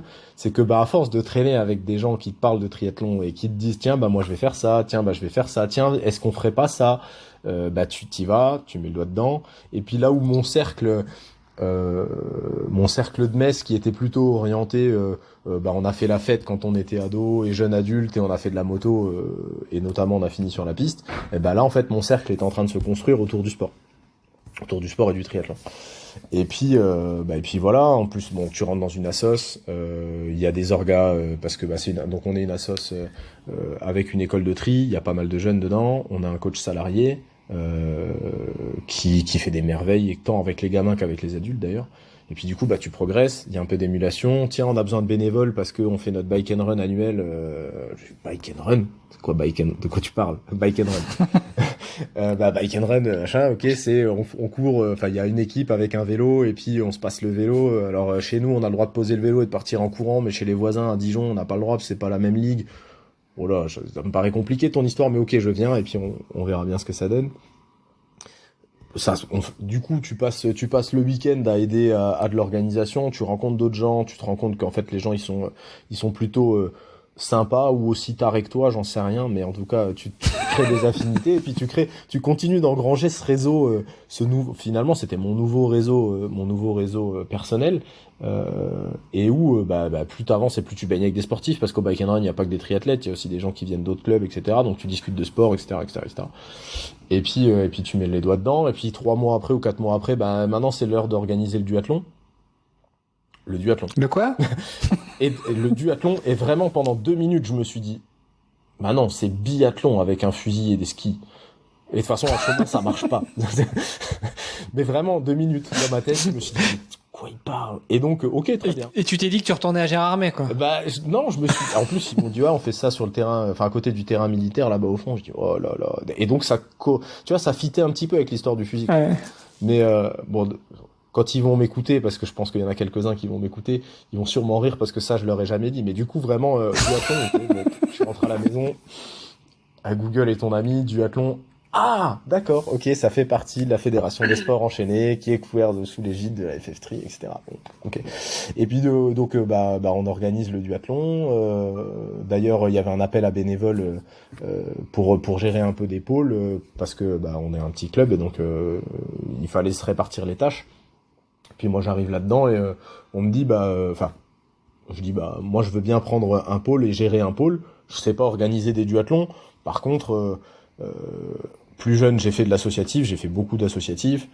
J'ai organisé des courses de Solex, sport mécanique oblige, mais voilà, j'ai organisé la finale du championnat UFOLEP de Solex à Metz. Donc voilà, site de course, peu importe le type de course, je pense que je peux gérer cette histoire-là. Et du coup, je prends ce pôle-là, et puis du coup, je suis plus avec les gens du bureau. On s'organise, on fait un duathlon, on organise le duathlon, ça se passe plutôt bien. Et puis encore une fois, t'engranges des nouvelles connaissances, tu discutes avec de plus en plus de gens. Et puis alors, je te parle d'organisation et je te parle du bureau, mais du coup, 3 ou 4 fois par semaine, tu vas t'entraîner avec les copains. Parce que t'as toujours ton objectif de Gérard May, et puis en fait, ça devient logique. C'est normal, tu vois. Donc à l'époque, je m'étais dit je vais nager le mardi midi parce que ça allait bien dans mon agenda, je vais courir le mardi soir avec les copains. Le mercredi, je garde off. Le jeudi, je vais aller nager aussi parce qu'il y a un créneau le jeudi soir. Et le vendredi, je vais courir et puis le week-end, on verra bien. Voilà. Donc tu vas 4 fois dans la semaine voir les copains et puis c'est sympa quoi. Et puis à force 4 fois, ouais mais ça serait peut-être bien de rajouter une séance de natation. Ouais mais ça serait peut-être bien de machin. Et puis bon, j'y arrivais pas professionnellement parlant, j'arrivais pas forcément à me libérer. Donc j'ai pas forcément tout fait tout de suite et puis je voulais absolument garder j'avais compris un truc, c'était la progressivité. Donc je voulais pas passer à l'époque je m'entraîne 3 fois à pied dans la semaine à je m'entraîne 12 fois dans la semaine et puis je vais me faire mal parce que j'ai la chance, je touche du singe, mais pour l'instant je me suis jamais blessé. Et je pense que le principe de progressivité m'a bien aidé là-dedans. Et puis donc voilà, tous les jours on voit des copains qui font du triathlon, tous les soirs on fait des trucs qui tournent autour du triathlon et puis on commence à s'intéresser un petit peu à tout ça et puis un jour vient l'idée de il faut qu'on renouvelle le bureau et puis la présidente elle veut pas garder la présidence du bureau. Nico, on te voit souvent en ce moment, viens prendre une bière. En fait, c'est d'abord ça t'intéresserait pas de rentrer au bureau. Bah, je dis ouais, moi participer au bureau de toute façon ça m'intéresse. L'associatif c'est quelque chose qui m'avait vraiment plu quand j'étais à l'école, donc ouais ça m'intéresse. Et puis s'il faut filer un coup de main. Et puis encore une fois c'est devenu mon réseau d'amis sur Chaumont, donc ouais ça m'intéresse. Et puis pendant un moment est évoqué tu voudrais pas poste de présidence et tout. Je dis alors moi non en fait non, ça oui je sais faire, je sais c'est quoi le rôle d'un président dans une association, mais ça me gêne parce que les gars ça fait 6 mois que je suis là, la moitié il y a une centaine de personnes dans le club, le gars il arrive, coucou c'est moi je suis président, merci de m'élire quoi. Donc ça me gênait un petit peu. Et bon, donc finalement, je suis rentré au bureau, j'ai pas pris le poste de président, mais on s'est lié d'amitié avec la présidente de l'époque.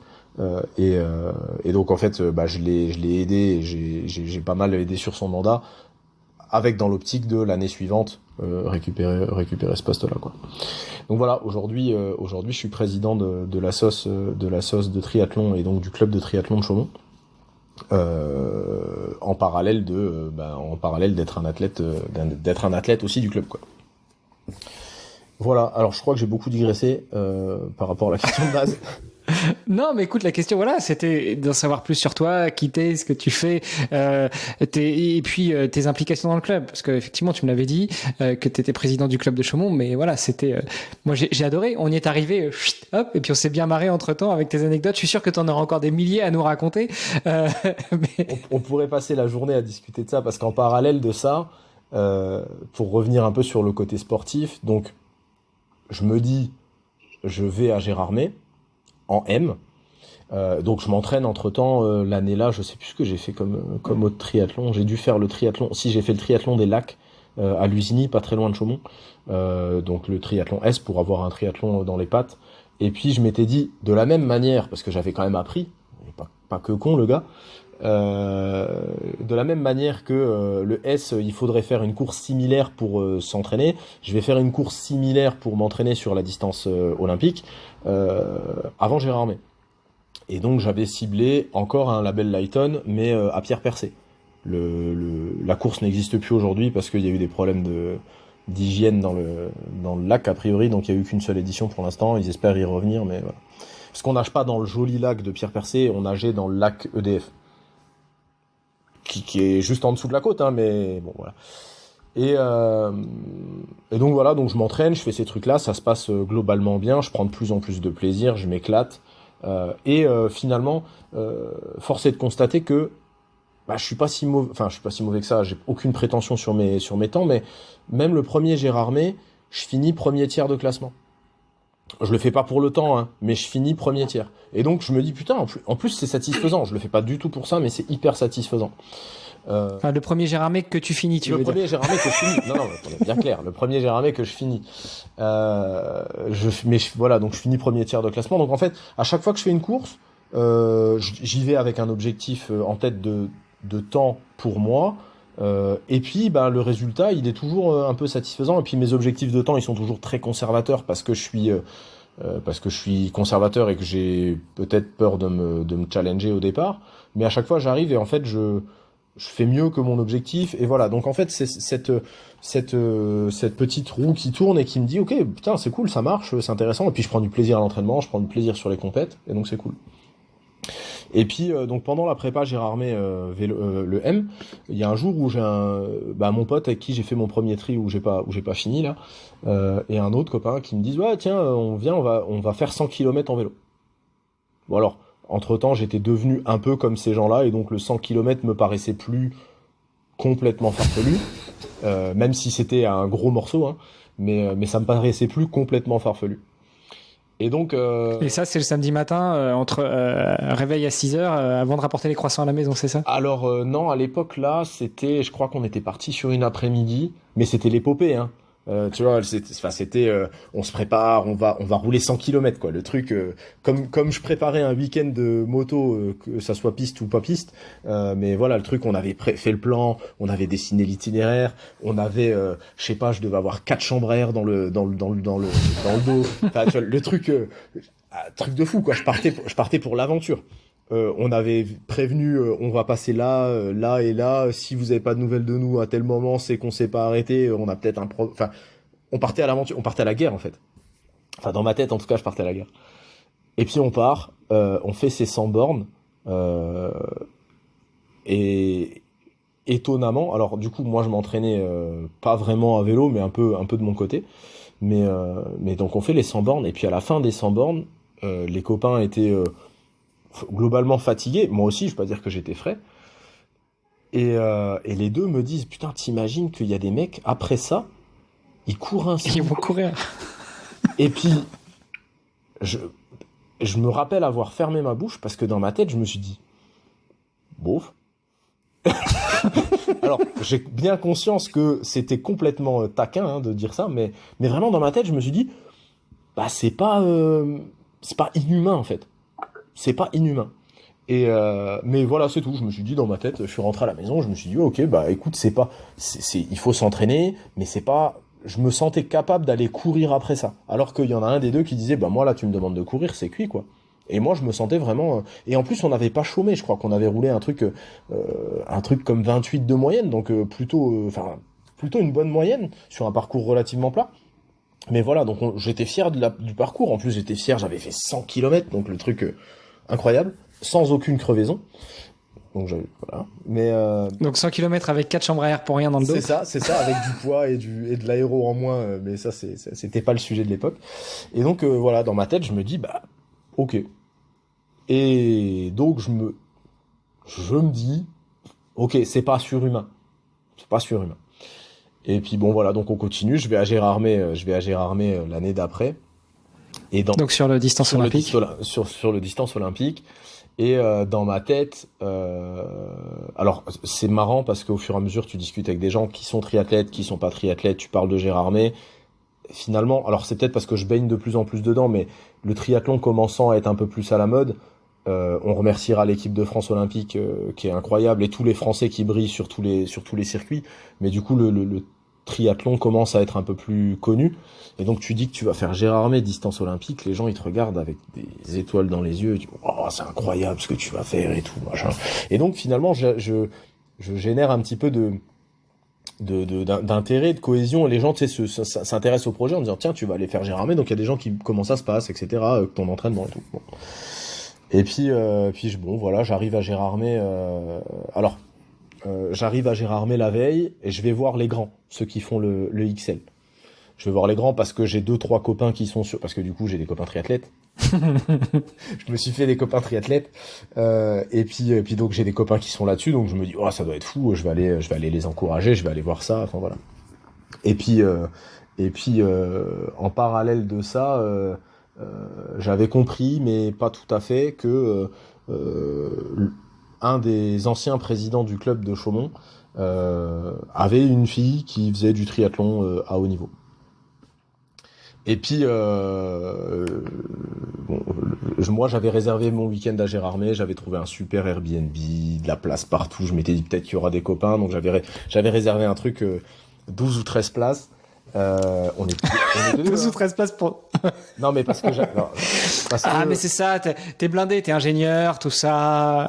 Alors, blindé, non. Je gagne bien ma vie et je pense que je vole pas mon salaire. Mais en fait, je m'étais dit, je trouverais toujours. Alors, il y a deux choses. Déjà, Gérard May, quand tu réserves tard, soit t'as des grands trucs, soit t'as rien. Donc, c'est aussi pour ça que j'avais dit, tant pis, il y a de la place. J'exagère quand je dis 12 ou 13, je crois que c'était un 8-10 personnes. Et je m'étais dit, parce que la mère de ma femme, à un moment, fait du triathlon. Elle a fait 2 triathlons ou 3 triathlons dans sa vie. Et elle m'a dit, je viendrais bien te voir et tout. Donc je me suis dit, il y aura forcément des gens qui viendront, quoi. Et puis, donc voilà, j'avais réservé mon truc. Et puis, ce fameux Philippe, là, un ancien président du club, toujours très investi, qui est d'ailleurs président du comité départemental de Haute-Marne, de triathlon,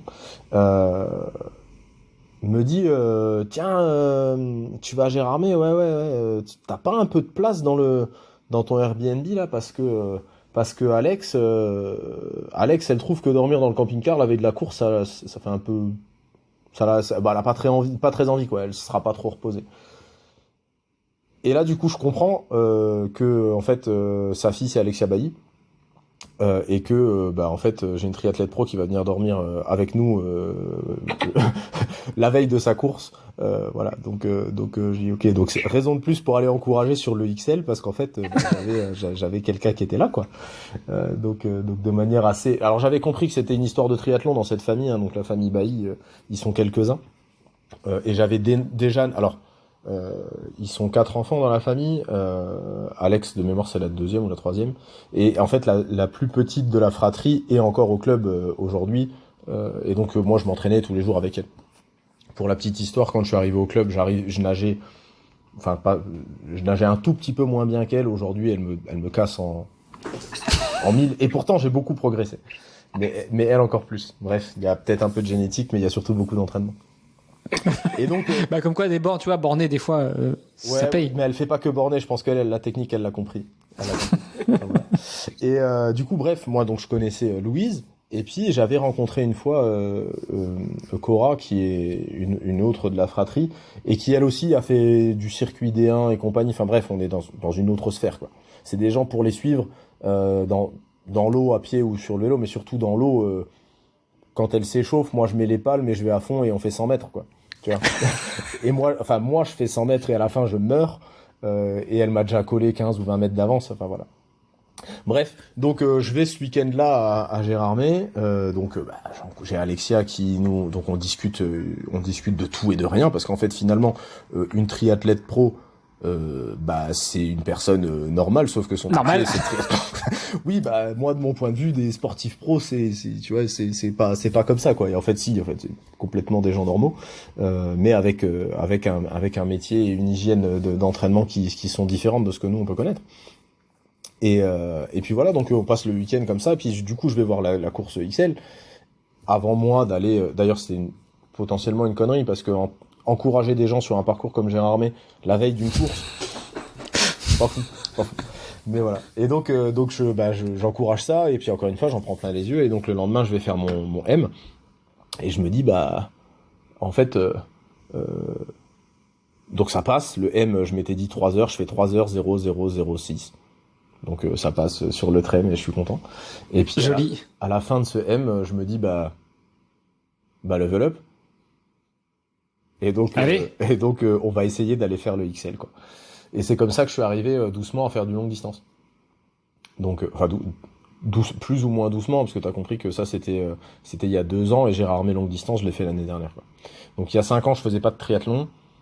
Et puis maintenant j'en suis à faire globalement du longue distance, parce que c'est une distance qui me plaît bien. On verra si, avec mes changements de fonction, on verra si j'arrive à continuer à m'entraîner pour faire ce type d'effort, parce qu'entre temps, je disais avant, je m'entraînais 3 fois par semaine à pied. Après j'ai commencé à dire 4 ou 5 fois dans la semaine. Là aujourd'hui je m'entraîne tous les jours, plusieurs fois par jour. Et donc là maintenant t'es dans la catégorie de ceux que tu nommais avant, les tarés. Complètement. Ah ouais, complètement. Oui, aujourd'hui j'arrive à placer entre 10 et 15 heures d'entraînement par semaine. Donc oui, je fais clairement partie quand je raconte ça à des gens, on me regarde un peu comme un extraterrestre. Et j'en suis sûrement un, parce qu'effectivement quand tu mesures ça, c'est pas habituel. Mais finalement c'est qu'une heure et demie, 2 heures de sport par jour, mais c'est limite ce qu'il faudrait pour rester en bonne santé, quoi. Parce que j'ai un job, finalement, j'ai un job qui est hyper sédentaire. Je suis pas assis derrière un bureau toute la journée, mais quasiment. Et donc, en fait, voilà. Se bouger pendant 1 heure et demie, 2 heures tous les jours, ça devrait presque être le minimum, quoi. Ouais, puis ça t'apporte un équilibre que t'avais peut-être pas trouvé encore avant de rencontrer le triathlon. Ça aurait pu être un autre sport. Exactement. Aujourd'hui, ça fait tout à fait partie de mon équilibre, et je vois les jours où je sors du boulot et où c'est un peu chaud, un peu tendu, je vais m'entraîner, je reviens, j'ai les idées claires, je sais où je vais, je sais comment je dois avancer, quoi. Donc clairement, grâce à ça, j'ai trouvé un équilibre différent que je connaissais pas avant. Tu vois, c'est intéressant cet épisode parce que on a déroulé un petit peu tout le fil de ta pratique du triathlon, de la découverte jusqu'à aujourd'hui, et puis on a bien compris. En fait, t'es l'exemple type de celui qui ne faisait pas ou quasiment pas beaucoup de sport et qui s'y met et qui progresse et qui prend du plaisir et qui prend même des responsabilités et des fonctions dans le bureau de l'association, et peut-être qu'un jour on te verra à la Ligue, on n'en sait rien, mais c'est possible, tout est possible, et ça me plaît qu'on en parle, tu vois. Ouais, tout est possible. Et en fait, oui, j'ai pris des responsabilités au sein du club parce que j'ai trouvé un équilibre dans cette pratique-là, dans cette structure-là, et c'est pour moi hyper important de faire fonctionner ce genre de structure. Surtout, je le disais tout à l'heure, on est un club qui est école de tri, on est école de tri 2 étoiles. On a de plus en plus de jeunes, on a un coach qui est salarié qui fait vraiment des merveilles, et ça pour moi ça doit perdurer parce que ça fait vraiment des choses qui sont pour moi importantes. On transmet des valeurs, on transmet des envies, on transmet des choses à des jeunes et à des moins jeunes qui sont que je trouve hyper pertinentes et hyper intéressantes, et donc c'est pour ça que j'avais envie de m'investir là-dedans. Et c'est comme ça que j'ai pris ce type de fonction, en tout cas que je me suis proposé pour prendre ce type de fonction, parce que voilà, bon, il n'y a pas beaucoup de monde qui se propose en général sur ce genre de fonction, mais voilà, je voulais, parce que le risque aussi, c'est quand il y a personne qui reprend la présidence d'un club, on met le club en veille. Et quand on a là cette année ça marche très très bien, mais on a 135 licenciés, donc on commence à être un club un peu significatif avec quasiment la moitié de jeunes. Quand tu te dis, même à l'époque on était à 80 licenciés, tu te dis le club il est en veille, il n'y a plus de club. Le coach qui était salarié, il est plus salarié. Alors il n'y a pas que ça, il fait autre chose à côté, mais pour autant. Et puis toutes les chances qu'on a de pouvoir s'entraîner à la piscine 4 ou 5 fois par semaine parce qu'on a des créneaux, c'est fini. L'accès au stade, c'est plus pareil. L'encadrement, c'est plus pareil. Enfin voilà, et tout ça, je trouve que, moi, ça m'a apporté tellement que c'est pour ça que j'ai voulu m'engager, quoi. J'ai voulu m'engager dans ce genre de choses. C'est beau. Et du coup, là, vous passez encore à la vitesse supérieure. Alors, j'ose pas dire toi, parce qu'on l'aura compris, tu level up à chaque fois, mais le club passe à la vitesse supérieure. Vous organisez un back and run, vous organisez un duathlon, et maintenant ? Alors, en fait, maintenant, l'idée, c'est, en fait, on est parti du constat que il y avait plus qu'un triathlon, il y avait 2 triathlons en Haute-Marne, qui était organisé par le triathlon club de Langres, donc qui est à 20 minutes au sud de chez nous, là, une demi-heure au sud de Chaumont, qui s'appelait l'Ocyclopédie. Donc ça, c'était l'année dernière, il y avait ça. Et puis nouveau label qu'on connaît ou qu'on connaît pas, mais qui est Open Lakes, qui s'appelait anciennement Iron Lakes, et puis pour des histoires de bref, il s'appelle Open Lakes. Et donc le concept Open Lakes, ça avait commencé en Belgique, et ils ont créé une deuxième course l'année dernière en France, sur le lac du Der.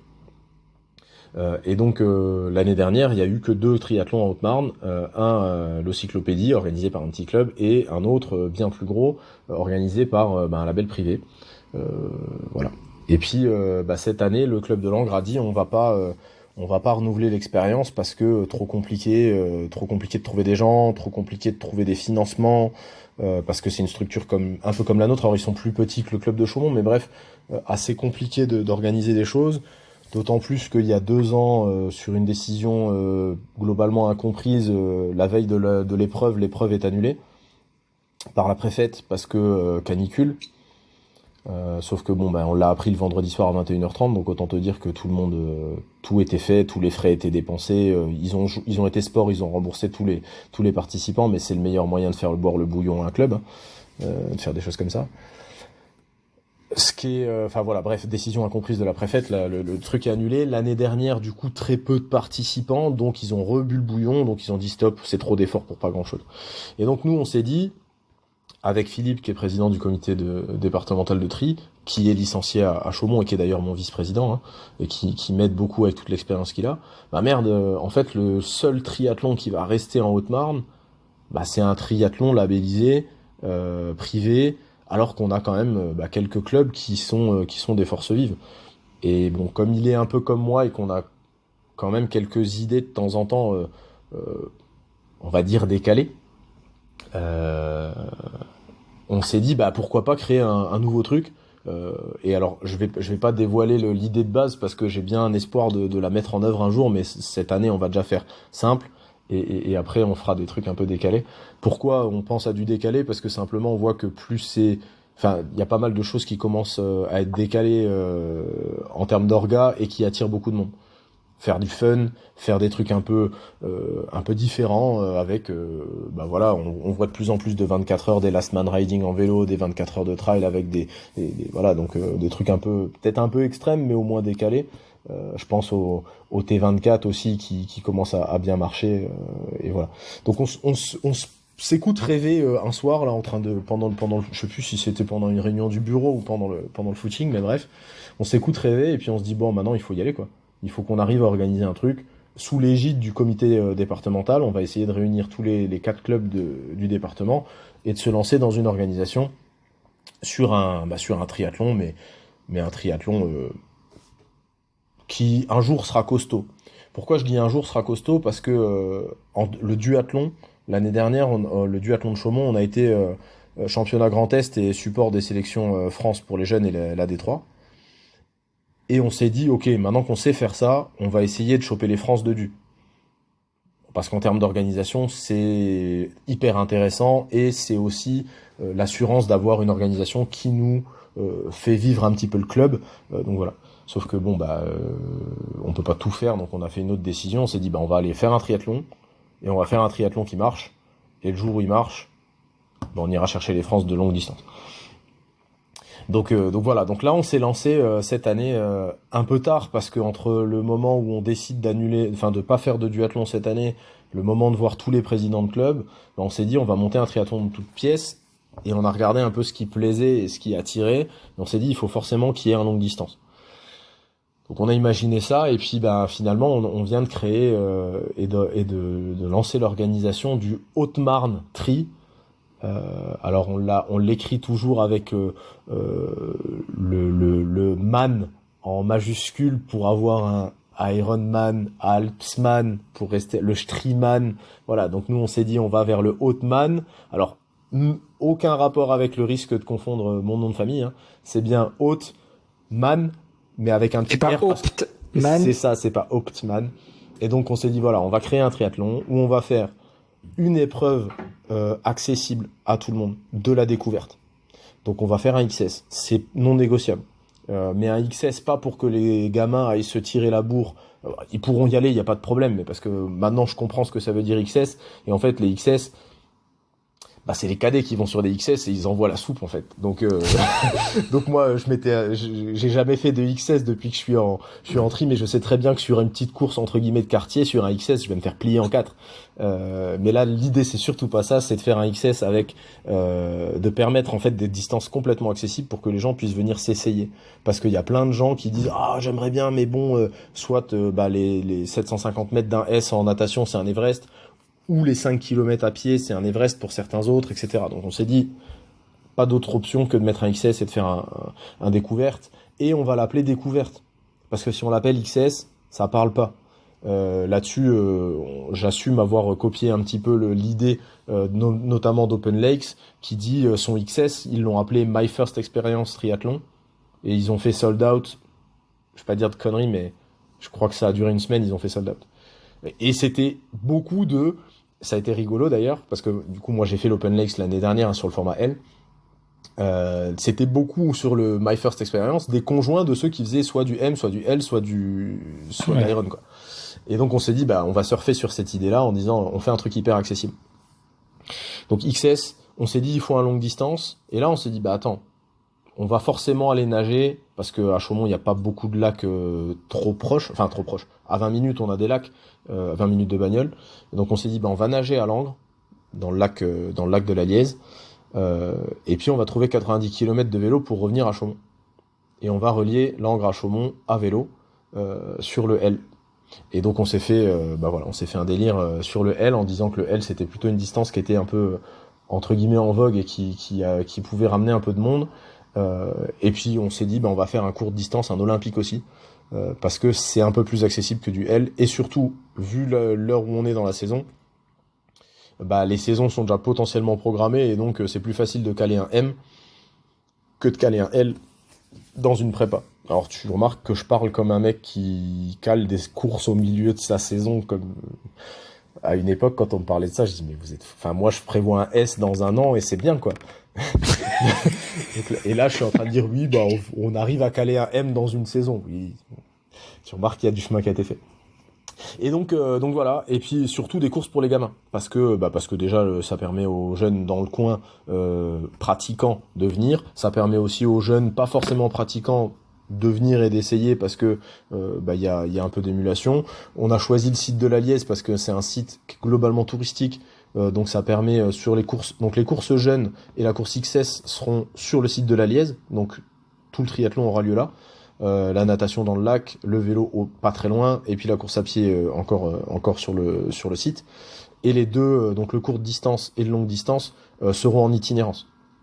Donc natation à la Lièze, vélo entre la Lièze et Chaumont, et puis course à pied sur le site à Chaumont. Ça permet aux familles de passer un bon moment sur le lac de la Lièze, et puis après de revenir sur Chaumont, et puis de finir sur une belle note avec potentiellement une belle course quoi. Voilà. Donc l'idée c'est de créer un triathlon en collaboration avec les clubs de la Haute-Marne. Ça marche plutôt pas mal la collaboration, donc ça c'est chouette. Ça marchait déjà avant parce qu'on part en stage ensemble. Nos jeunes, on essaie de les faire évoluer ensemble, donc c'est plutôt pas mal. Et puis de créer une nouvelle épreuve, et de créer une nouvelle épreuve avec un bon niveau mais accessible. Ouais. Parce que alors du coup c'est pas facile, mais un triathlon qui coûte 150 ou 200 euros, on a bien conscience que tout le monde peut pas ou ne veut pas y aller. Alors après voilà, les boîtes privées, je pense à Open Lakes, je pense à Ironman, Challenge je connais pas, mais en tout cas ces deux labels là je les connais pour les avoir pratiqués. C'est très cher, t'as un niveau de service qui est pas le même, mais du coup tout le monde ne peut pas ou ne veut pas y aller. Donc là l'idée c'était de créer une course où le L, le L chez Open Lakes, chez Open Lakes de mémoire c'est plus de 200 euros. Chez nous le L il va être à 75 euros. Ouais. C'est même pas accessible, c'est donné. On peut pas se prétendre avec une course nouvellement organisée faire un dossard à cher. Et de toute façon, on ne veut pas faire un dossard cher. On reste une assoce ou des assos. L'idée, c'est de faire un truc qui est accessible, de ramener du monde et de faire la fête autour du triathlon. Notre objectif, alors du coup, c'est moins facile parce que tout ce qu'on n'achète pas, il faut le faire nous-mêmes. Je pense à la pub, je pense aux goodies, je pense à des choses comme ça. Donc il y a des choses, on n'a pas pris le même concept que le comment il s'appelle, le low triathlon je crois, où ils ont dit c'est moins cher mais vous avez pas de ravito, vous avez pas de médaille, vous avez pas de t-shirt. C'est un parti pris. Nous on n'a pas pris ce parti pris là parce que nous on veut faire la fête à la fin et on veut que les gens tout le monde ait accès sans devoir rajouter, parce que sans devoir rajouter au prix d'achat. On met un prix d'achat contenu, mais on permet à tout le monde d'aller faire la fête en fait, simplement. Et donc voilà, donc on a essayé de créer ça pour se dire qu'est-ce qui est un prix acceptable, qu'est-ce qui est une course acceptable, et donc on a fait des courses. Voilà, le L j'ai dit une connerie, j'ai dit 75, je crois qu'on l'a mis à 90. Bon, ça reste quand même très accessible. C'est ça, je pense qu'un L à moins de 100 euros aujourd'hui c'est difficile. Notre triathlon courte distance on l'a mis à 50 euros, et le découverte il est à 23 ou 22 ou 23 euros, quelque chose comme ça. Les courses jeunes on est à moins de 20 euros, j'ai plus les chiffres exacts en tête.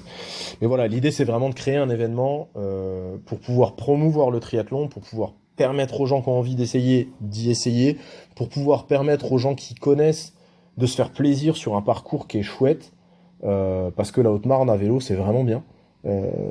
En plus, bon, pour ceux qui aiment bien grimper, les deux parcours à vélo, il y aura un peu de dénivelé. Sur le L, on a mis pas loin de 1000 de dénivelé. Donc ça reste un parcours qui est pas, c'est pas une catastrophe, c'est pas un parcours de grimpeur, mais c'est pas un parcours tout plat non plus. Donc bon, il faut ménager la chèvre et le chou, hein. On a des gros rouleurs qui veulent du plat et on a des gens qui aiment bien grimper. Mais voilà. Et donc l'idée, c'est de créer une grosse fête du triathlon autour de ça.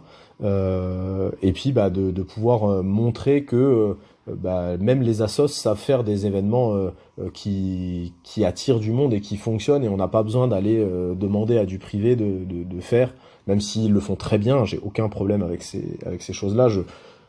Je reviens d'Aix que j'ai fait ce week-end. Voilà, Aix sur le label Ironman, bon, y a rien à dire. Par contre, c'est cher. Clairement, c'est cher, et je comprends tout à fait qu'il y ait des gens qui veuillent pas mettre autant d'argent dans un label comme ça. Pour autant, le ravito de fin, tu peux y passer l'après-midi. Les routes sont majoritairement fermées, chose qu'on n'arrive pas forcément à faire quand on arrive avec des petites orgas, parce que petite orga dit pas forcément beaucoup de participants. Donc quand tu arrives à la préfecture pour dire je veux fermer la route, ils comprennent pas trop. Voilà. Donc notre idée, c'est de préparer ça, et puis de faire un événement qui on espère prendra de l'ampleur pour pouvoir continuer à faire des épreuves de triathlon organisées par de l'associatif en Haute-Marne. Très belle initiative. Merci pour ça. Merci de rendre accessible le triathlon. C'est un truc qu'on essaie de faire aussi depuis quelques années sur Devenir Tri. J'ai l'impression que ça marche bien avec Devenir Tri, et tout ce genre d'initiative. Effectivement, je suis ravi de les avoir, et c'est pour ça que je me suis permis de te contacter, parce que je pense que l'idée est la même en fait. On a envie de rendre accessible un truc, une passion. Moi, c'est devenu ma passion. Heureusement en même temps, parce que je m'entraîne 15 heures par semaine, donc si c'était pas une passion, j'aurais pas de problème. Mais voilà, et on a envie de partager ce genre de choses, et donc toutes les initiatives sont bonnes à prendre. Et donc moi, je suis ravi d'avoir trouvé tout le contenu de Devenir Triathlète. J'ai commencé à écouter Devenir Triathlète sur sûrement un épisode d'Alexia Bailly, parce qu'entre temps j'ai compris qui était Alexia Bailly. J'ai vu une publication sur un réseau, j'ai cliqué. Et puis voilà, aujourd'hui, alors maintenant je commence à réécouter les vieux épisodes, ceux que j'ai pas écoutés parce que je connaissais pas encore. Mais j'ai commencé à écouter Devenir Triathlète sur des épisodes 270, quelque chose comme ça. Déjà fidèle auditeur depuis quelques semaines. Hein. Ouais, ça fait. Et après, quand t'as des grosses sorties longues à pied ou à vélo, alors à vélo, j'essaye de pas trop me distraire, mais quand même avec les conductions osseuses, quand je pars 4 heures à vélo, j'essaye d'écouter de temps en temps un peu de contenu. Du coup, t'as du temps, quoi. Et comme il y a un épisode entre guillemets c'est déjà très très bien, un épisode par semaine, c'est déjà très très bien, hein, c'est pas une critique, mais du coup moi je remonte dans le temps, et puis j'écoute des gens qui me donnent des idées qui sont hyper inspirants, qui sont d'ailleurs plus ou moins baby triathlètes, et je trouve ça incroyable. Je trouve ça vraiment incroyable. Ouais. Donc, pour ne citer que, tu pourras aller écouter des organisateurs de Open Lake et puis de Ironman. Hein, ouais, aussi. T'inquiète pas, je les ai déjà écoutés. J'ai écouté l'épisode sur T24 aussi, qui est un truc, moi, T24, je sais pas quand, parce qu'il faut que je trouve le temps de préparer tout ça, mais le T24, c'est pas tout seul, hein. Je suis pas. Non, mais ça se fait bien en équipe, justement, et c'est ce qu'ils ont fait de bien, c'est rendre ça accessible aussi. Alors accessible pas à tout le monde, pour l'instant. Effectivement, tu vas pas faire un T24 en équipe comme tu vas faire un découverte pour découvrir le triathlon, mais en revanche, faire des relais de 4 ou 6 heures pour des triathlètes ou des cyclistes ou des coureurs qui se respectent, c'est largement faisable. Ouais, c'est complètement accessible. Donc ouais, j'ai déjà écouté les organisateurs d'Open Lakes, de T24, d'Ironman. J'ai d'ailleurs découvert il y a pas longtemps que j'ai une copine qui est passée sur une copine amie triathlète qui est passée sur le podcast, qui s'appelle Maud Wallace. Je la salue si elle est. Coucou Maud. Mais j'ai regardé ça parce que je me suis dit tiens, je vais quand même préparer un tout petit peu. Je vais regarder depuis quand j'écoute Devenir Triathlète, et en tombant là-dessus, je dis putain merde, Maud elle est passée là, et Maud en fait je l'ai rencontrée sur un stage de natation avec notre coach commun, parce que oui, je suis dans un club, mais oui, j'ai pris un coach à côté parce que t'as compris que je suis devenu un taré, Et non, mais en fait, pourquoi j'ai pris un coach à côté? Parce que on a notre coach Antoine au club, il est incroyable, il fait des trucs de fou. Mais la majorité de son programme, c'est de préparer les jeunes pour les emmener aux France d'aquathlon, de duathlon, de triathlon. Et donc, il fait un programme général qui est très très bien et qui m'a permis de performer et de progresser de manière complètement, absolument incroyable. Un simple exemple. Je t'ai dit, j'ai fait Gérardmer, le premier que je finis, Gérardmer, je fais 500 mètres à 3,11 au 100. L'année d'après, donc 12 mois, 365 jours après, je fais 1500 mètres à 1,55 au 100. T'as appris à nager? J'ai appris à nager. J'ai clairement appris à nager. Enfin, pardon. Antoine m'a appris à nager. Ok. Maud, d'ailleurs qu'on salue, mais sacré triathlète aussi. Et puis et pas que triathlète, mais grosse endurance. Ouais, tout à fait, grosse endurance, qui est d'ailleurs été à Aix aussi. Et donc bref, Antoine nous fait un super programme, mais pour être sûr d'être prêt sur mes échéances que moi j'ai décidé et qui sont pas forcément les mêmes que celles du club, j'ai décidé de prendre un coach à côté. Laurent Richard, si tu nous écoutes. RL Sport Coaching, je veux le citer, je veux pas faire sa pub, mais je veux le citer. Et donc voilà, j'ai rencontré Maud à ce moment, sur un stage de natation, et puis on est ressorti de là en disant, hey Laurent, tu voudrais pas nous coacher au passage? Donc voilà. Cool, belle histoire. J'enverrai un petit message à Maud pour le coup. Tu nous as pas dit la date de votre triathlon? On a choisi une date où on pouvait faire un beau feu d'artifice à la fin du triathlon, histoire que ça soit quand même cool et que les gens restent faire la fête avec nous. Donc on va faire ça le 13 juillet cette année. Magnifique, le calendrier est avec vous. Ça permet de se dire, alors j'ai pas encore réussi, mais j'ai quand même essayé d'expliquer à la mairie de Chaumont qu'il serait bien de déplacer le feu d'artifice pour le faire sur le site d'arrivée de la course. Je suis pas sûr que je vais y arriver, mais effectivement on a essayé de choisir une date. Pourquoi on a choisi cette date-là? Parce qu'on s'est dit ça permet d'avoir les gens qui partent, qui sont pas encore partis en vacances. Il n'y a pas grand-chose dans le coin. Alors, quand je dis pas grand chose, il y a quand même des choses pas très loin, mais il n'y a pas grand chose dans le coin aux alentours de ces dates-là. Le meilleur week-end aurait été le week-end d'avant, sauf que cette année, il y a le Tour de France qui passe à Chaumont le week-end d'avant. Donc on peut pas tester. Si on demande à la préfecture de nous laisser faire une course, ils nous laisseront pas faire une course. Donc ça va être vraiment la fête du sport toute la fin du mois de juin et le début du mois de juillet. Et donc on fait ça le 13 juillet. Et puis on a parlé d'elle un petit peu, mais on va en reparler un petit peu parce qu'on a quand même la chance d'avoir une marraine d'exception sur ce Haute-Marne Tri, puisque Alexia nous fait le plaisir et l'honneur d'être marraine de l'édition. Et elle l'a dit elle-même sur ses réseaux, venez découvrir la plus belle région de France sur un triathlon. Donc je vous invite tous à venir effectivement découvrir la plus belle région de France. Et j'ai pas de mal à le penser, hein. Pourtant je suis messin d'origine, mosellan d'origine, mais j'ai pas de mal à penser que la Haute-Marne c'est vraiment une très très belle région en France. Et notamment pour le triathlon, c'est vraiment chouette. Bon écoute, j'espère qu'on sera nombreux à venir. Il reste des places là? Ouais, il reste des places. Il reste beaucoup de places. Beaucoup de places. On a limité les inscriptions à 100 sur le XS, 130 sur le M, et puis pareil sur le L, en visant si on arrive à faire 80 participants par course, ça serait cool. Aujourd'hui il reste, tu vois, là je viens de me connecter en direct, il reste 122 places sur le L. On a très peu d'inscrits pour le moment. Il y a un nombre minimum parce que s'il y a 10 personnes, j'imagine que vous tenez pas le triathlon. On n'a pas fixé de minimum parce qu'on n'a pas voulu se donner l'opportunité d'avoir cette chance-là.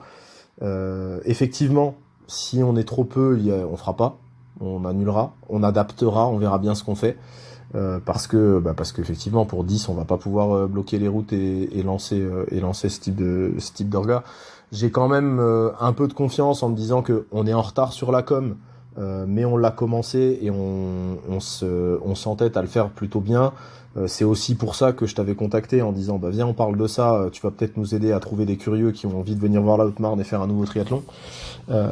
Et donc on parie sur le fait qu'il y a encore un mois et demi devant nous pour trouver des inscrits et qu'on fera la course, quoi. Écoute, on suivra ça avec attention. Moi je croise les doigts, je suis sûr que ça va bien se passer puis que vous allez passer un bon moment. Nicolas, merci encore. J'allais te poser la question habituelle de comment est-ce qu'on fait pour devenir triathlète. En fait, j'ai même pas besoin de te poser la question. On a fait tout un épisode là-dessus. Je crois que j'ai fait un épisode sur comment devenir triathlète, mais la seule réponse que je pourrais donner, c'est en étant curieux, en fait. Ou en ayant des potes à la con. Tu choisis. Mais on peut faire les deux. On peut être curieux et avoir des potes à la con. je pense que ça aide beaucoup. Mais clairement, c'est la curiosité et faut. Je le répète, je l'ai dit un petit peu, mais il faut oser aller poser les questions. Il faut oser aller discuter avec les gens, même s'ils ont un vélo qui a l'air de coûter plus cher que ta voiture, même s'ils ont un t-shirt toi, tu dois te dire c'est des professionnels. Non, aller discuter. Le triathlète a l'air de loin peut-être un peu pas très avenant, mais en fait si. Il faut juste aller briser la glace en disant bonjour et ça marche parce que c'est comme ça que moi j'ai vraiment progressé et je me rends compte que tout le monde est dans cette optique-là quand tu poses des questions à un gars qui fait et d'ailleurs pas que dans le triathlon. Hein. Je parle du triathlon, mais globalement quand tu discutes avec des gens où t'as l'impression de loin qu'ils sont inaccessibles. En fait, tu te rends compte que c'est des gens comme toi et les autres et qu'ils ont probablement très envie de partager leur passion. Le bon tuyau, merci. Et on l'a vu, nous d'ailleurs, parce qu'on a quand même Frédéric Van Lierde qui a préfacé notre livre. Et effectivement, il suffit de prendre contact, d'échanger. Et parfois, tu as des magnifiques surprises. Tu tombes sur un mec comme Fred, champion du monde Ironman en 2013, multiple vainqueur de l'Ironman de Nice. Et le mec, limite, il t'invite à venir boire le café chez lui. Quoi. Donc franchement, oser. C'est peut-être le maître mot. Comment devenir triathlète ? Oser. Oser, ouais, c'est clair. Je suis tout à fait d'accord. Super, merci beaucoup Nicolas. Dernière chose, où est-ce que toi on te suit, on t'encourage, voire aussi où est-ce qu'on s'inscrit pour le triathlon ? Alors, où est-ce qu'on s'inscrit pour le triathlon ? On a un site qui marche pas trop mal qui s'appelle Haute-Marne Triathlon. Donc Haute sans E-Marne sans E-triathlon.fr. Donc il y a toutes les informations sur le site, mais je pense que tu les mettras quelque part. Bien sûr. Voilà, donc ça c'est le site de l'épreuve. L'inscription se fait sur les sites habituels d'inscription, anciennement Enjuko, maintenant TV, mais pour les triathlètes ou pour les athlètes habitués ils savent, mais tous les liens sont sur les sites. La description de toutes les épreuves, les horaires, les tarifs, tout est sur le site. Où est-ce qu'on me suit moi de manière professionnelle sur LinkedIn, mais on va pas beaucoup parler de triathlon sur LinkedIn. Enfin, on pourra en parler, mais en tout cas, moi, je fais pas trop de nouvelles de triathlon sur LinkedIn. Nicolas Hauptmann. Et puis sinon, les traditionnels, traditionnels. Les réseaux sociaux de plus de 30 ans, hein, donc les Facebook et Instagram, Nico Hauptmann, je crois, sur Insta ça doit être Nico Hauptmann et sur Facebook c'est pareil. Et puis sur Strava pour ceux qui ont envie de voir les conneries que je fais parce que je décris enfin tout ce que je fais sur Strava, de toute façon j'ai vraiment rien à cacher, au contraire. Donc voilà. Merci, je mettrai tout ça dans les notes de l'épisode. Et puis on te souhaite bonne continuation, bonne organisation. Et puis Gérard Mer cette année ? Non, pas cette année. Je me suis dit que je ferais pas Gérard Mer cette année parce que ça y est, j'ai fait les 3 distances et que le soir là, ça me gonflait d'aller faire la foire d'Empoigne pour choper un dossard. Et surtout, Gérard Mer, ça tombe toujours le week-end du Forum des associations à Chaumont. Et j'aimerais bien être là pour supporter mon coach qui est tout le temps là pour vendre le club, pour présenter ce qu'on fait. Et donc cette année, je serai à ses côtés pour présenter encore un peu plus les belles activités qu'on propose au Forum des Assos et pour pouvoir continuer de promouvoir le triathlon au sein de la ville. Super, vous avez compris, hein, si vous n'êtes pas à Gérard Mer cette année, vous filez à Chaumont et puis vous allez à la fête des Assos. C'est comme ça, vous aurez l'occasion de rencontrer Nicolas et le coach et plein de gens, je suis sûr, du tri. Super. Merci beaucoup Nico, à bientôt. Merci à toi Hermano, à bientôt. Ciao. C'était Devenir triathlète X Open Tri. Merci d'avoir écouté cet épisode jusqu'au bout. Nous, on a pris beaucoup de plaisir à l'enregistrer. Alors si ça vous a plu, vous pouvez nous suivre sur nos réseaux sociaux, Instagram, LinkedIn et Facebook. On se rejoint maintenant sur devenirtriathlète.com. Vous allez retrouver l'ensemble des épisodes, mais aussi des outils, des ressources et des conseils gratuits pour débuter, progresser ou performer en triathlon. On ajoute toutes les semaines de nouvelles ressources. Si vous avez une idée d'invité, n'hésitez pas à nous envoyer un petit message. Et si vous voulez être accompagné sur vos prochains objectifs sportifs, connectez-vous sur opentree.fr et on se fera un plaisir de vous aider. Alors, n'hésitez pas, on se retrouve tout de suite sur devenirtriathlète.com et opentree.fr. Salut les sportifs!